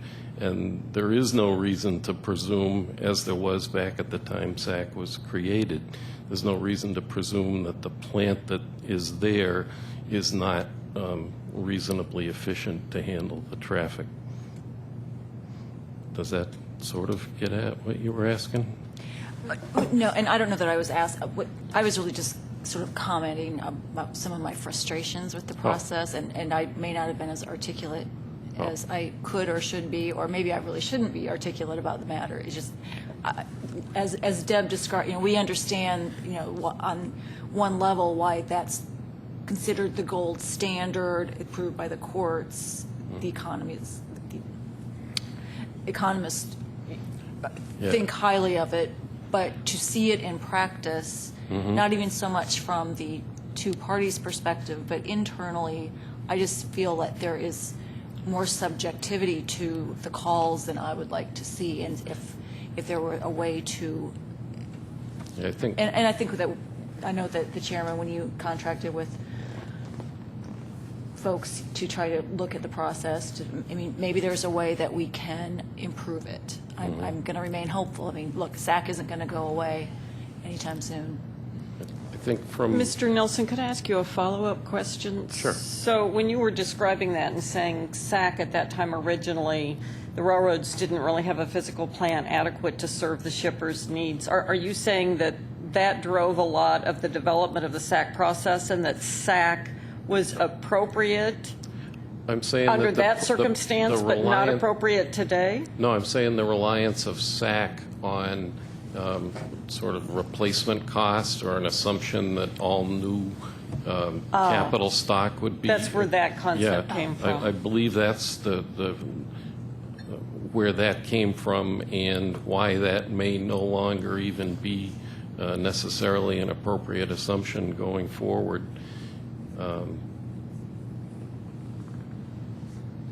And I think the rail parties, at least from my perspective, they've kind of overstated the transferability of SAC as a cross-subsidy test to make it into an overall earnings test that has to rely on replacement costs. That just seems like a reach to me.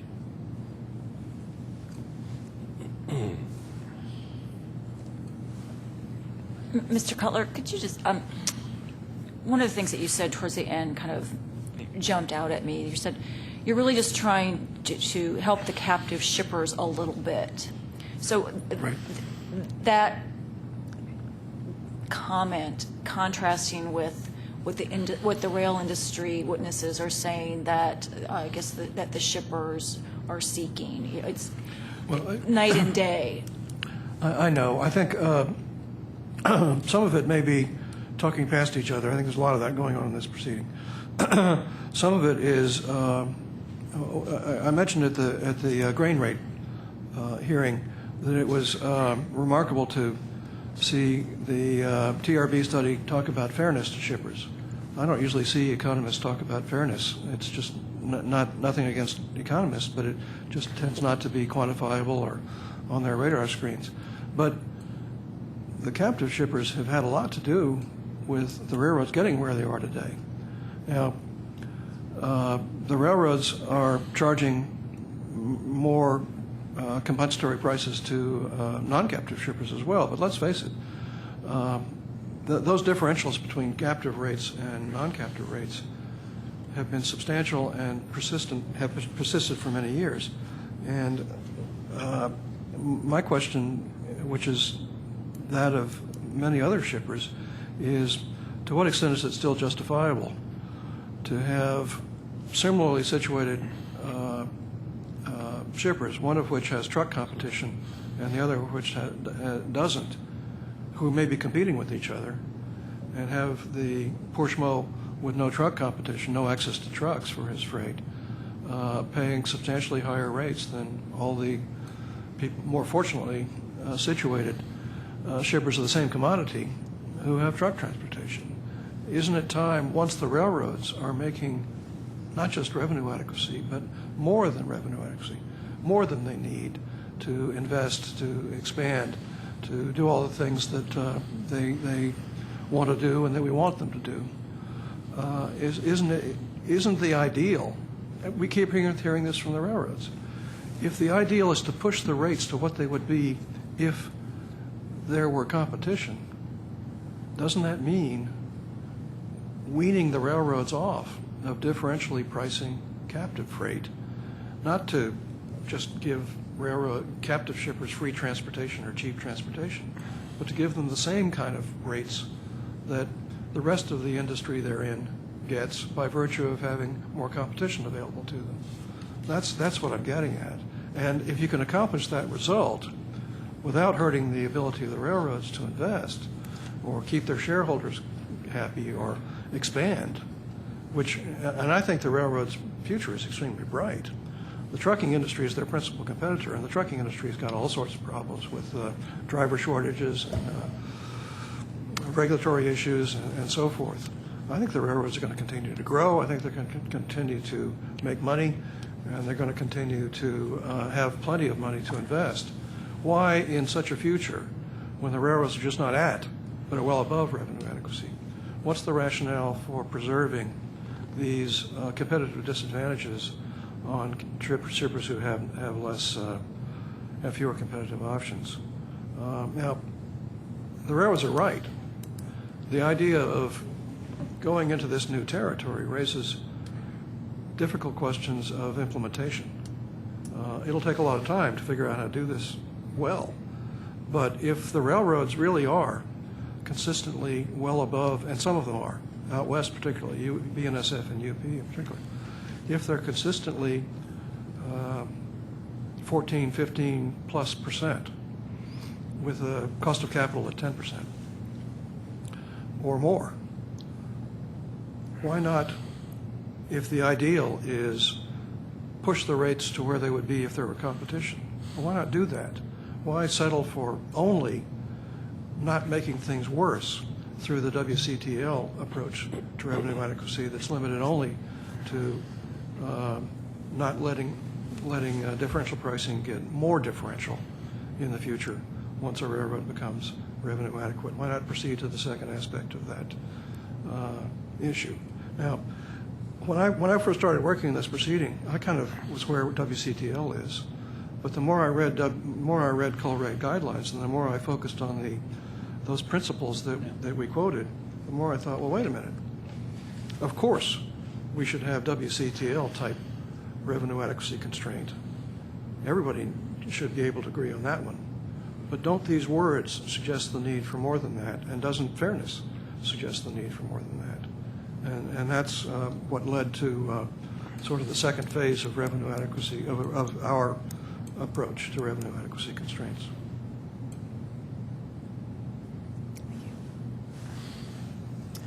So I'm curious if any of you would like to comment on this issue of replacement cost, what the impact of that would be, what your interpretation or definition is of the term replacement cost? Not us, Commissioner Miller. We haven't done the analysis to be able to speak intelligently to that one. I'm sorry. Okay. I'm hoping to touch on that tomorrow, if that's all right. Sure, that's fine. And then, Mr. Cutler, you've said several times that the railroads are significantly above revenue adequacy. Are you basing that conclusion on the figures published by the board? Yes. And I'm anticipating that the trend line is going to continue.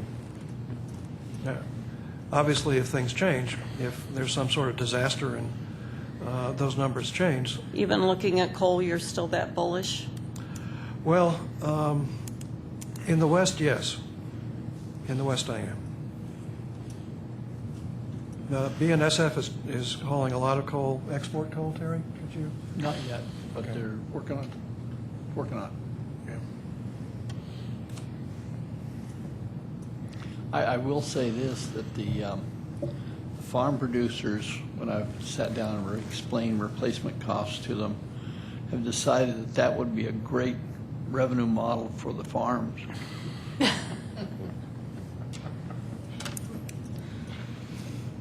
Of course, the other thing that's happening out west is sand and oil. That's a dramatically growing business, and intermodal. I go back long enough to when intermodal rail was a lost leader, and shipper council like me were complaining that these rates weren't even at variable cost, and there should be an adjustment, a regulatory adjustment to reflect that fact. But intermodal is growing by leaps and bounds, and a lot of the intermodal is Asian freight carried by UP and BNSF from the West Coast. So I continue to think the future is very bright for the railroad industry. And then finally, would any of you want to comment? You certainly addressed this, but I'm wondering if you'd want to comment. What we heard from the railroad representatives that testified today is that the concept of railroads obtaining revenue adequacy doesn't mean anything should change about the regulatory structure. Oh, yes. Well, two things. We disagree with that. For reasons I just explained, I think, in the discussion with Vice Chairman Begeman. I guess Ray Atkins put the question the most baldly, and that is he effectively admits that the revenue adequacy constraint is there. He doesn't really go into the history or the fact that the railroads have been talking about the importance of revenue adequacy for 30 years and have been getting the benefit of the doubt in STB proceedings for 30 years. But he just comes right out and says, yeah, it's there. But the economic thinking has changed, and people like his professors say it's a bad idea, so you should abandon the revenue adequacy constraint.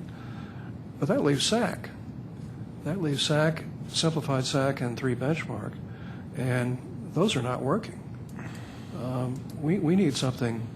I mean, one of you said it'd be nice if there were a black box that does what SAC is supposed to do and does it fairly and in a way everybody can accept as sound. Now, once again, I go back to the days when SAC case after SAC case, when the shipper won, and these were utility coal cases, came in at less than 180% of variable cost. The most recent SAC case didn't come in at 180% of costs or 100% of variable. 180% of variable costs or less. I think it was 240 or something with the Western Fuels case. But let's think about the final offer arbitration that Canada has. Terry tells me that grain rates in Canada are below 180% of variable cost.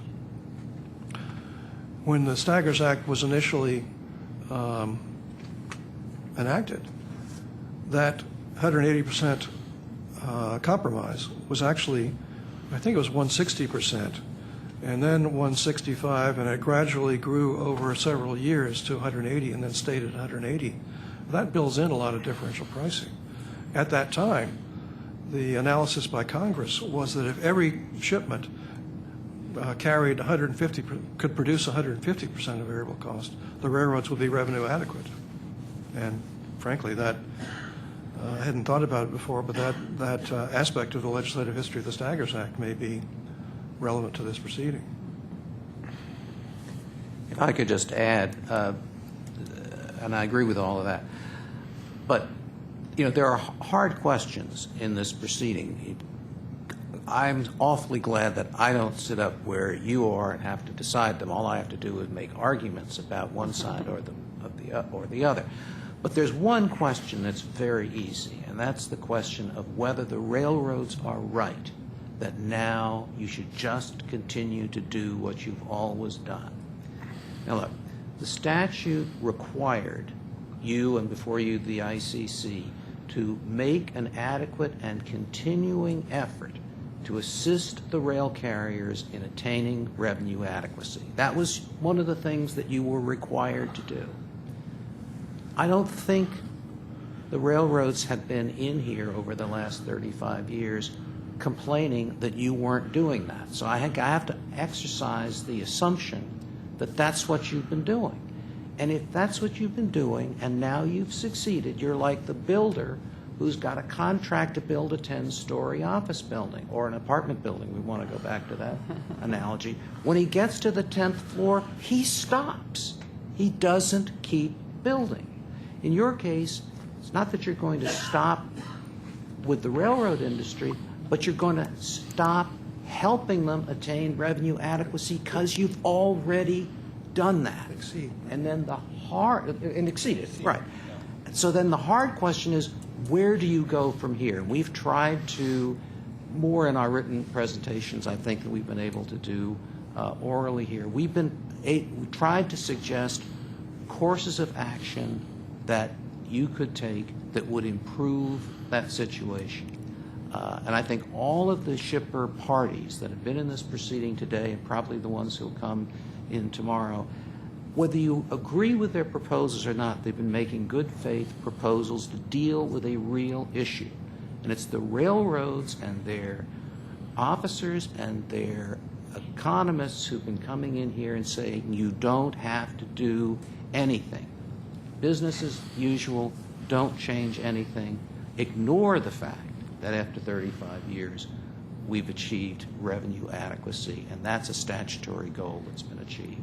That's the thing that I would urge you to reject in your deliberations about this matter. Mr. Whiteside, I had a question. I wasn't here for I was here for the last hearing, but I wasn't sitting up here. As far as the farmers, and I've talked to you many times about their concerns. What kind of, if they brought a case that we could make simple enough that would work for them, what kind of money are we talking about here for the kind of farmers that you're looking out for? Are we talking millions? Are we talking hundreds of thousands? And if so, what do we need to do to simplify the cases so that they can actually bring them? Per farm? Is that what you're Yeah, asking? I mean, The farms vary in size, and Sure. we have very large farms in parts of the northern plains. They get smaller but more productive as you go south down into Kansas, Nebraska, and stuff. But I think the ones that we've been dealing with in Montana and Idaho, we'd be talking about somewhere, if we could bring the rates down, probably not to 180, but maybe 200, 220. They'd be talking about $40,000, $50,000 a farm, maybe 80,000. And then I say that, and then I'm going to have them call me and say, no, it'll be 120,000. But I think generally the farm production is such that if they had reasonable freight rates by today's standards, we'd be talking about $80,000 or $90,000 a farm. Annual number? Per year. Per year, yes, ma'am. and then if the rates are relatively similar across the board for these farmers, I take it that it would be much easier for them to group together to bring a case? Yes, very much. It would almost require that. Okay. And whether we did it through an AG or whether we did it through an association, we've really talked very little about that, but there has been talk of the AG might want to bring it. Okay. And in Montana, and what Idaho would do, we don't know yet. So it would be one of those kind of things where if we could get a reasonable chance and be able to combine them, that would be heaven sent for them at least. And we're not talking about constant litigation. What we're talking about is the possibility of maybe working with them to negotiate some more practical rates. The one thing I will say is about the Burlington Northern, and I said it in the last hearing, is they have been much more open since the process that you all started with data. They've been much more open with the shippers trying to work with them. And I think it was kind of a wake-up call for them. By the way, I was up in Saskatchewan yesterday or two days ago, and they have the same problems up there that we were having down here with that Canadian railroad, just not being responsive to anything that the government wanted them to do. So it was interesting when I found that out. Not that you probably needed to hear that. Any further questions? Thank you very much. Thank you. Thank you. For coming. Probably got in trouble. Professor, what you going to talk about?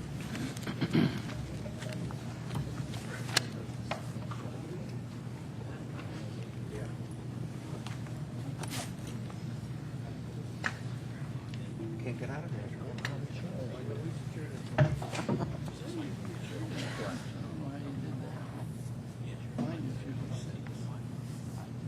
We can have the next panel come up.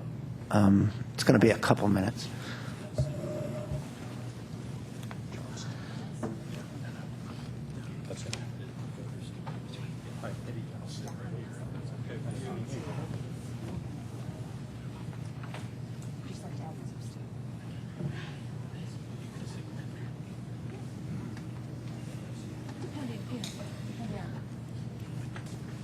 sir. Good to see you.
I know, but are you logging in via your BlackBerry? Or are you doing it on your computer?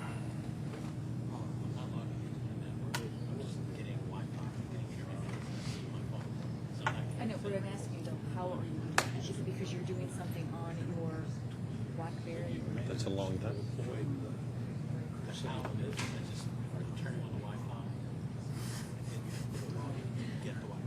Okay, but you're doing it while using this. I thought that was mandatory. Correct. A lot of times it seems like it just depends on your health.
Okay, why don't we finish up with panel number 6?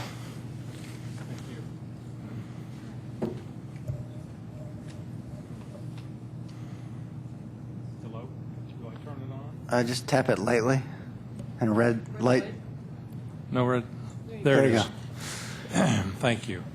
Mr. Chairman and members of the Transportation Board, I'm pleased to be here this afternoon to represent Olin Corporation and to provide comments as you explore the board's methodology and questions around determining railroad revenue adequacy and the revenue adequacy component used in judging the reasonableness of rail freight rates. I have served as a corporate officer for Olin for 16 years and have nearly 40 years of experience in the chemical industry. Olin Corporation is located in Clayton, Missouri, and consists today of 3 business segments. Winchester Ammunition, a leader in small caliber ammunition, providing ammunition to both state and federal law enforcement and to the U.S. military. The chlor-alkali products business, a leading producer of bulk chlorine, caustic, bleach, and other commodity chemicals in North America. And K Steel, a distribution company, one of the largest distribution companies which is engaged solely in distributing products that are made by the typical chlor-alkali manufacturing process. Olin is a publicly traded company that has been listed on the stock exchange since 1917. Today I'm testifying on behalf of the chlor-alkali products business, which is headquartered in Cleveland, Tennessee, and is one of the 2 chemical businesses that I have P&L responsibility for. That business has 10 different manufacturing locations in North America, including locations in New York, Georgia, Tennessee, Alabama, Nevada, Louisiana, California, Washington State, and Quebec. We were one of the first commercial suppliers of chlorine in the United States, and we've been involved in that industry for over 100 years.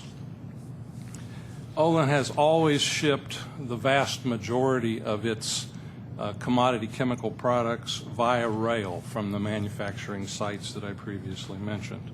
So rail transportation is essential to the success and viability of our business. The ability to obtain reasonable freight rates is vital, a vital component of that, and so Olin sincerely appreciates the board's effort to address revenue adequacy and rate reasonableness in today's hearing, and hopes changes will be made to the board's current methodology. And as I get through my comments, I hope to provide you some sense of why that's so important to us. As Olin has previously expressed in his comments to the board in this matter, there is a clear disconnect between the current methodology in determining revenue adequacy and the current financial state of the rail industry. And I know you've heard that before. It's been noted by the Senate Committee on Commerce and Science in reports and assessments of the industry dating back to November of 2013. In that report, it said that the performance of the Class I railroads is at its strongest since the passage of the Staggers Act. A simple review of stock prices and corporate activity clearly supports the undeniable financial success of the rail industry. However, despite this profitability, the 4 Class I railroads have chosen to use the revenue to pay dollars to shareholders, to pay dividends, and to invest in their system. As part of a public company, I don't dispute the necessity of investing and paying dividends and rewarding shareholders. I am just pointing out what we perceive to be an imbalance in the actual results that they report and some of the commentary that is made in hearings such as this, and also in one-on-one negotiating sessions with the railroads. In spite of those successes, the board's methodologies for determining the achievement of revenue adequacy and the reasonableness of rail rates has not changed. In essence, while the railroads have enjoyed that success, the avenues for captive shippers like Olin to challenge the reasonableness of freight rates remain unchanged. Every one of the locations that I mentioned that are a part of our chemical business is in fact a captive location, subject to the total lack of competition in all outbound shipments, rail shipments. As noted by the board, all large rate reasonable cases to date, nearly all, have replied upon the standalone cost constraint. Olin has availed themselves of that, and I'll discuss our results and why they're particularly, I think, germane to these issues of this hearing in just a minute. Unfortunately for captive shippers like Olin, the standalone cost constraint on rail rates has proven completely ineffective.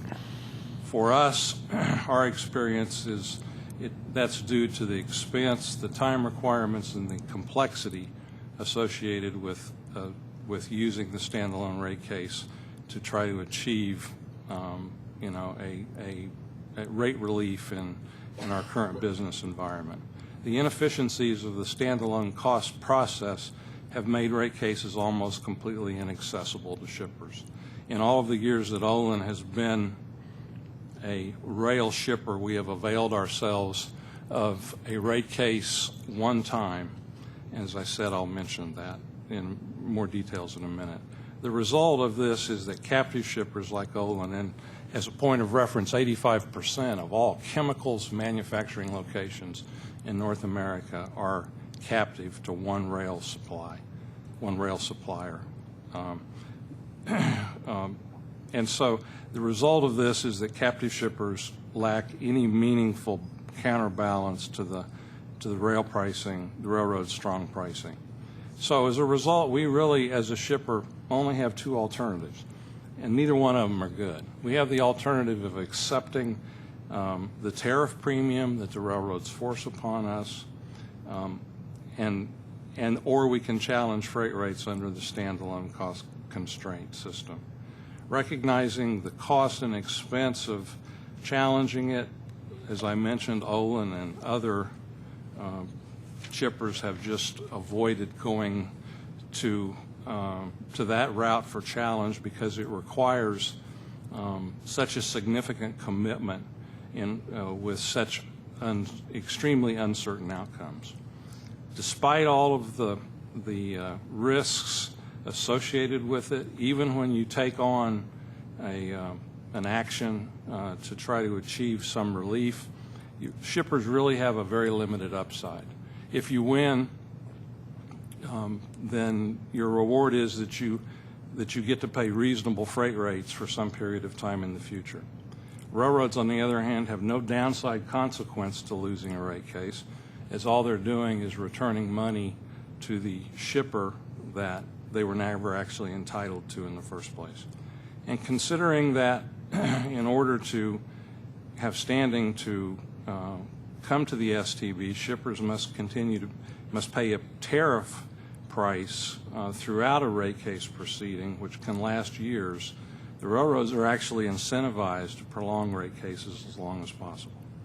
Given this set of facts, it's not surprising that railroads and railroad groups oppose suggested changes to the standalone cost system. Let me stop here and mention briefly our experience with a standalone rate case. As I mentioned, we've only done this once in our 100-plus years, or in the years in which the opportunity or the ability to do so in front of the STB has existed. We initiated in July a rate case on a single rate after we had seen a 700% escalation in that rate over the prior 15-year period. And at the time that we filed, the tariff rate that we have been paying since, the R/VC for that route was over 450%. To date, after 4+ years, we have spent $25 million trying to secure reasonable rates. Nearly 20 of that 25 has been the incremental tariff rate that we have paid in order to have standing to prosecute or to file a rate case and follow it through to its conclusion. The balance of that $5 to $6 million has been the cost associated with the true rate case. From our perspective, it's not fair, it's not simple, and it's not viable for the intent that we believe that the board wants it to have. If it's not changed, if there's no other viable alternative, quite frankly, I don't believe we'll file another rate case, because I don't believe I will be able to explain to our corporation that there is a reason to go through that process again. In addition to the inefficiencies of the standalone cost system or cost constraint, we believe that there's no economic justification for the approach, especially as the railroads now are enjoying what we believe to be revenue adequacy. There have been in the information that we have provided as part of our comments to papers been several analysis of failures of the standalone cost constraint on the basis of economic theory. Dr. Gerald Faulhaber was quoted in the Concerned Shipper filings in September. Dr. Faulhaber was one of the original developers of the standalone cost constraint. He clearly argues that in today's environment there is no justification for it. In addressing the shortcomings of the application of the standalone cost constraint in rate reasonableness cases, Olin stresses that we hope the board will avoid, as it looks towards options, something that isn't simple. We believe that the complexity that the current process requires you to force creates the so much opportunity or so little opportunity to prevail. And we would hope to see if there is any change in the opportunities to try to prove a rate reasonableness position, that the board would avoid creating what we have heard described as a full employment bill for economists. I can say that because it's late in the day and none of them are here. That the standalone cost constraint has done. We've also quoted works of Dr. Pittman of the Department of Justice, and we have consistently supported revenue to variable cost as an alternative to the current standalone cost constraint system. In our comments, Olin cited a number of past filings and sources from others that have accepted or advocated for this approach, so it's not a new concept. Again, we believe the simplicity of it would provide a much more practical means of protecting captive shippers. We believe that it would incentivize both the shipper and the railroad to fix problems before they became so significant and extreme that it required the board's intervention or participation in the resolution. And we believe that it would provide a more fair and more equitable opportunity for a shipper to be heard and to have a vehicle to get a more reasonable rate. The board has undertaken this proceeding, we believe, wisely to examine the revenue adequacy constraint on Ramsey pricing in rate cases, which was adopted by the ICC. Because this revenue to variable cost ceiling could be implemented or may be implemented as a result of this proceeding, we would suggest that we believe it's not necessary for the board to implement a formal rulemaking proceeding. We believe that the 722 proceeding could provide clarity to this process of enforcing a new revenue adequacy constraint, and we strongly request the board implement a R over VC ceiling-based process. Again, we believe the profits of the railroads show that they have demonstrated and exceeded revenue adequacy, and we believe as a result of that there is a need to change the methodologies for captive shippers like Olin to be able to enforce some revenue adequacy constraint when matched up against the rail rates that we currently pay. Thank you for the opportunity to speak.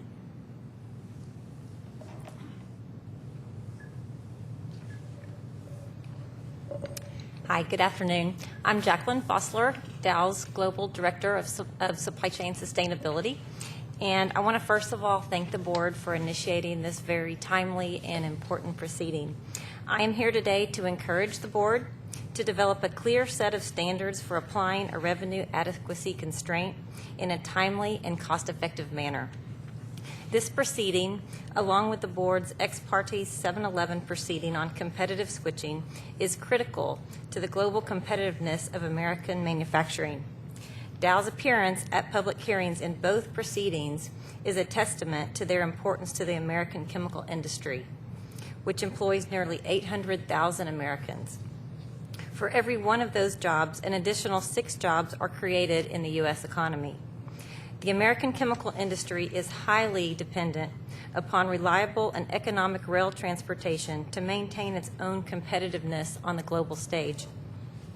Both EP 711 and this proceeding can further this goal by enhancing competition among rail carriers and offering meaningful remedies to protect captive shippers from unreasonable rail rates. Dow operates a fleet of more than 20,000 rail cars for the transport of over 110,000 rail shipments annually. Dow's largest plants at Freeport, Texas, Plaquemine, Louisiana, and Taft, Louisiana, represent over 58% of Dow's origin rail shipments and are captive to the same railroad. In addition, 80% of Dow's shipments are captive at the destination.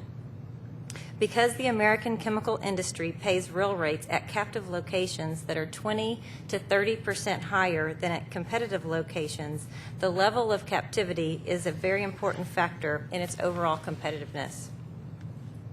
Dow previously testified in the EP 711 proceeding based on its Canadian rail interswitching experience that competitive switching effectively enhances rail competition to achieve commercial negotiations that improve service, routing options, and rates. But even the most liberal application of the competitive switching proposal in EP 711 will benefit only 2 of Dow's large captive Gulf Coast facilities. Dow's largest and most significant growth facility in Freeport, Texas, would remain captive even after the adoption of competitive switching and would continue to depend upon the board's rate regulation procedures to ensure reasonable rail rates. The board's existing standalone cost, or SAC, procedures for determining rate reasonableness are uneconomical and ineffective for the vast majority of carload shippers like Dow. Those procedures, which were designed originally for unit train coal shipments, require a shipper to commit several $1 million over 3 to 5 years of litigation, which does not even account for the millions of additional dollars spent on high tariff rates. Unlike coal shippers who have an enormous concentration of volume between a single origin and destination, carload shippers have hundreds of origin-destination pairs, and the only way a carload shipper like Dow can justify a SAC case economically is to combine scores of lanes into a single case of even greater magnitude and complexity than a coal case. This greater complexity increases the cost of a carload SAC case to a much higher level. This proceeding offers the prospect of a meaningful alternative to SAC to determine reasonable rail rates. The economic principle underlying rail rate regulation for the past 30 years has been that railroads must be able to charge captive shippers differentially higher rates than competitive shippers in order to recover total cost. The regulatory problem to be solved has been how much more captive shippers should pay than competitive shippers. In the same decision that adopted SAC, this agency's predecessor, the ICC, identified revenue adequacy as the logical first constraint on a carrier's pricing and declared that a captive shipper should not be required to pay more than is necessary for the carriers involved to earn adequate revenues. But the ICC never specified a set of standards for applying the revenue adequacy constraint because no rail carrier was even close to earning its cost of capital at that time. 30 years later, that time has come. UP and NS have been earning their cost of capital, and Berkshire Hathaway's acquisition of BNSF means that it has access to capital. CSX is close to earning its cost of capital for the first time. I conclude my testimony by strongly urging the board to use this proceeding to provide clear guidelines to all stakeholders on the standards and procedures that it will apply to determine reasonable rates under the revenue adequacy constraint. I also renews Dow's previous entreaties that the board adopt new competitive switching rules. Competitive switching would enable Dow to rely upon competition as its preferred remedy where available, while the revenue adequacy constraint could provide meaningful regulatory protections against unreasonable rates where Dow remains captive. Thank you. Good afternoon. I'm Eddie Johnston with the Chemours Company, an independent, publicly traded company that was spun off recently from DuPont. Thank you again for holding this hearing. I'm appearing now to emphasize the importance of this proceeding based upon my company's experience with the rate regulatory process. As you are aware, DuPont filed a rate case against Norfolk Southern in 2010. Most of the traffic covered by that complaint is now part of Chemours, who was recently substituted for DuPont in the case. My remarks today do not concern the substance of that case, which is still pending before the board on petitions for reconsideration. At the time we filed the rate complaint, the board had determined NS to be revenue adequate in 5 of the preceding 6 years. More recently, the board has determined NS to be revenue adequate for 8 out of 10 years from 2004 to 2013. NS's prolonged period of revenue adequacy, even in 2010, prompted us to give serious consideration to challenging the NS rates under the revenue adequacy constraint. We were aware of the significant time and cost associated with the SAC case. Would revenue adequacy prove any different? We finally rejected the revenue adequacy approach because it was a step into the unknown. The principle was clearly there, but without an accepted, practical way to apply it, the costs and the risks were unknowable, and they still are. In the absence of accepted standards and procedures, we would have to develop our own and then defend them against a relentless attack from NS, not to mention their opposition to the very concept of a revenue adequacy constraint that they've articulated to you this afternoon. We even considered challenging the NS rates under both the SAC and revenue adequacy constraints, but ultimately chose the familiar standards and procedures of the SAC. Designing a SAC case around 138 movements has proven to be a Herculean task, even more challenging, more costly, and more complex than expected. Even though the board ultimately concluded that NS possessed market dominance over 132 of the 138 movements, and despite an average revenue to variable cost ratio for those movements of 529%, with ratios ranging as high as 898%, the board still determined that these rates, published by a carrier that has earned its cost of capital for 8 of the past 10 years, were not unreasonable. Indeed, the SAC analysis would not have found DuPont's rates to be unreasonable until their R to VC ratios exceeded 6,105%. SAC simply does not work for shippers like Chemours. I understand why the railroads regard SAC as the gold standard. It puts gold in their coffers at the expense of captive shippers. But such a result cannot be reconciled with this agency's declaration and coal rate guidelines that rates not be designed to earn greater revenues than needed to achieve and maintain revenue adequacy. DuPont could not challenge the NS rates under this revenue adequacy constraint because there was no way to do it unless and until this agency adopts a clear set of standards and procedures. Neither Chemours nor any other similarly situated shipper will be able to use the promised revenue adequacy constraint. The uncertainty of applying this revenue adequacy constraint creates unpredictability in rate case outcomes, which in turn hinders negotiated solutions. Since all Class I railroads have approached or attained revenue adequate status, it is imperative that the board develop standards and procedures for applying the revenue adequacy constraint. In summary, SAC does not work for most shippers, the nation's manufacturers and farmers alike. A revenue adequacy constraint could work better, but without an accepted practical way to apply the constraint, the promise of coal rate guidelines continues to go unfulfilled. Therefore, I urge you to use this proceeding to fulfill this need as expeditiously as you can. Thank you.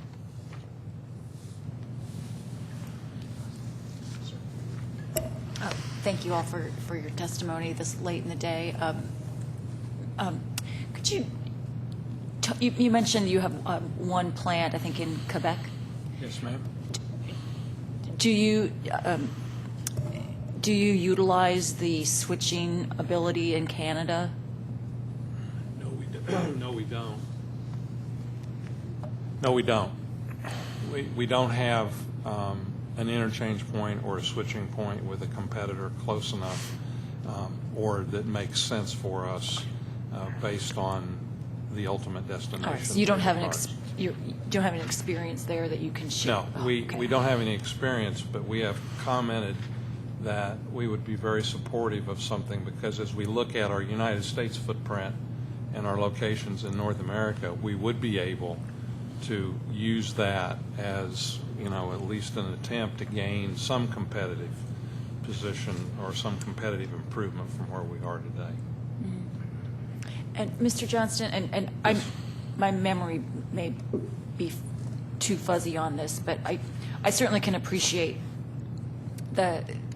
your comments that not the unknown of what the revenue adequacy constraint has meant, at least until now, or even still now, but has made you hesitant to actually bringing a case under that constraint. Yes. Although I thought a few years ago you did bring a case that settled.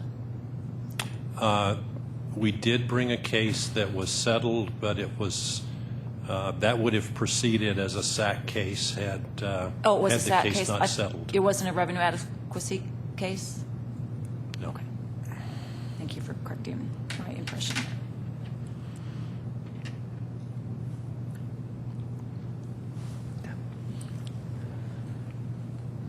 So, Mr. Johnston, did you say that after your case against Norfolk Southern was unsuccessful, that, in doing analysis, that the ARVA-VC ratio for you to have been successful would have had to have been over 6,000?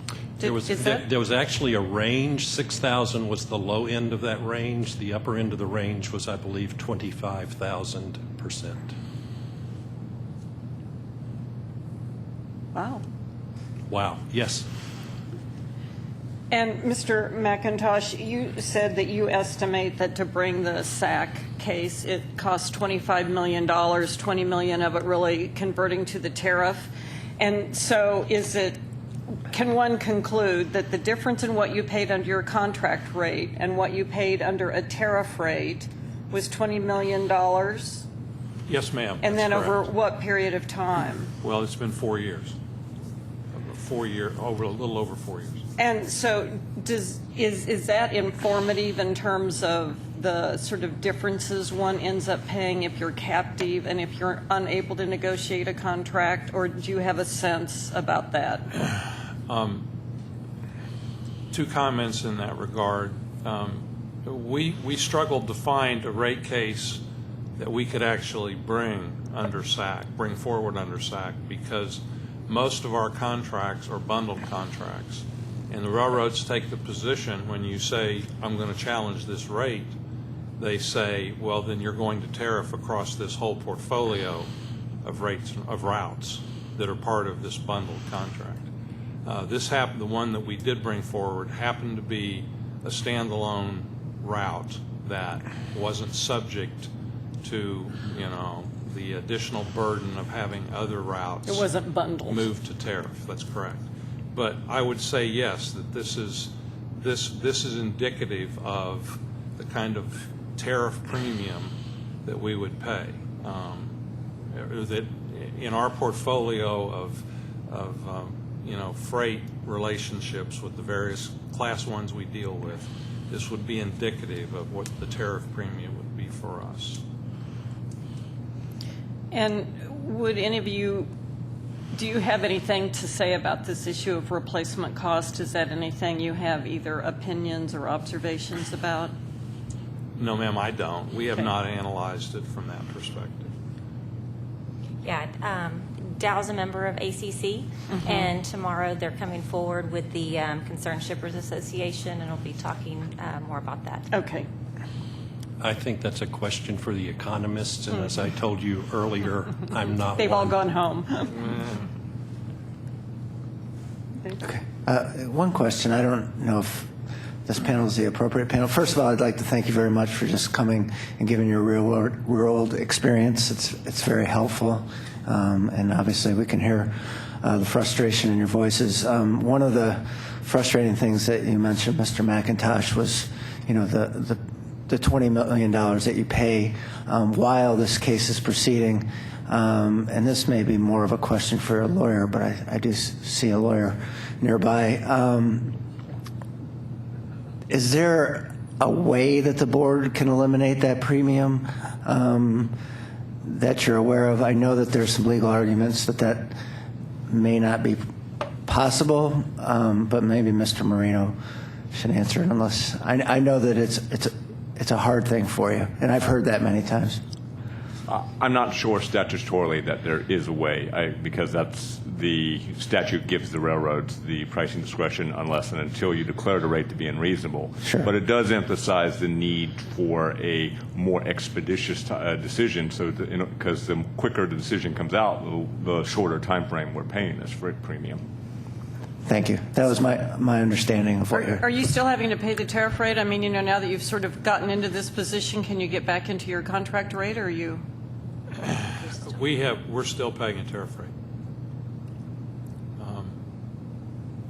We have, the case is still under petition for reconsideration. And at the point in time at which it's finally decided, then, we will be in a position of having unsuccessfully tried to file a rate case, having paid a tariff premium for 4 years, and quite frankly, when we go back to negotiate with the railroads, I'm not sure from which position of strength we're going to have any ability to reduce the current rate we're paying today. I'll leave it at that. Thank you very much for coming today. Thank you all for participating today. We will be adjourned until tomorrow. We'll reconvene at 9:30. So looking forward to the testimony tomorrow. Thank you very much.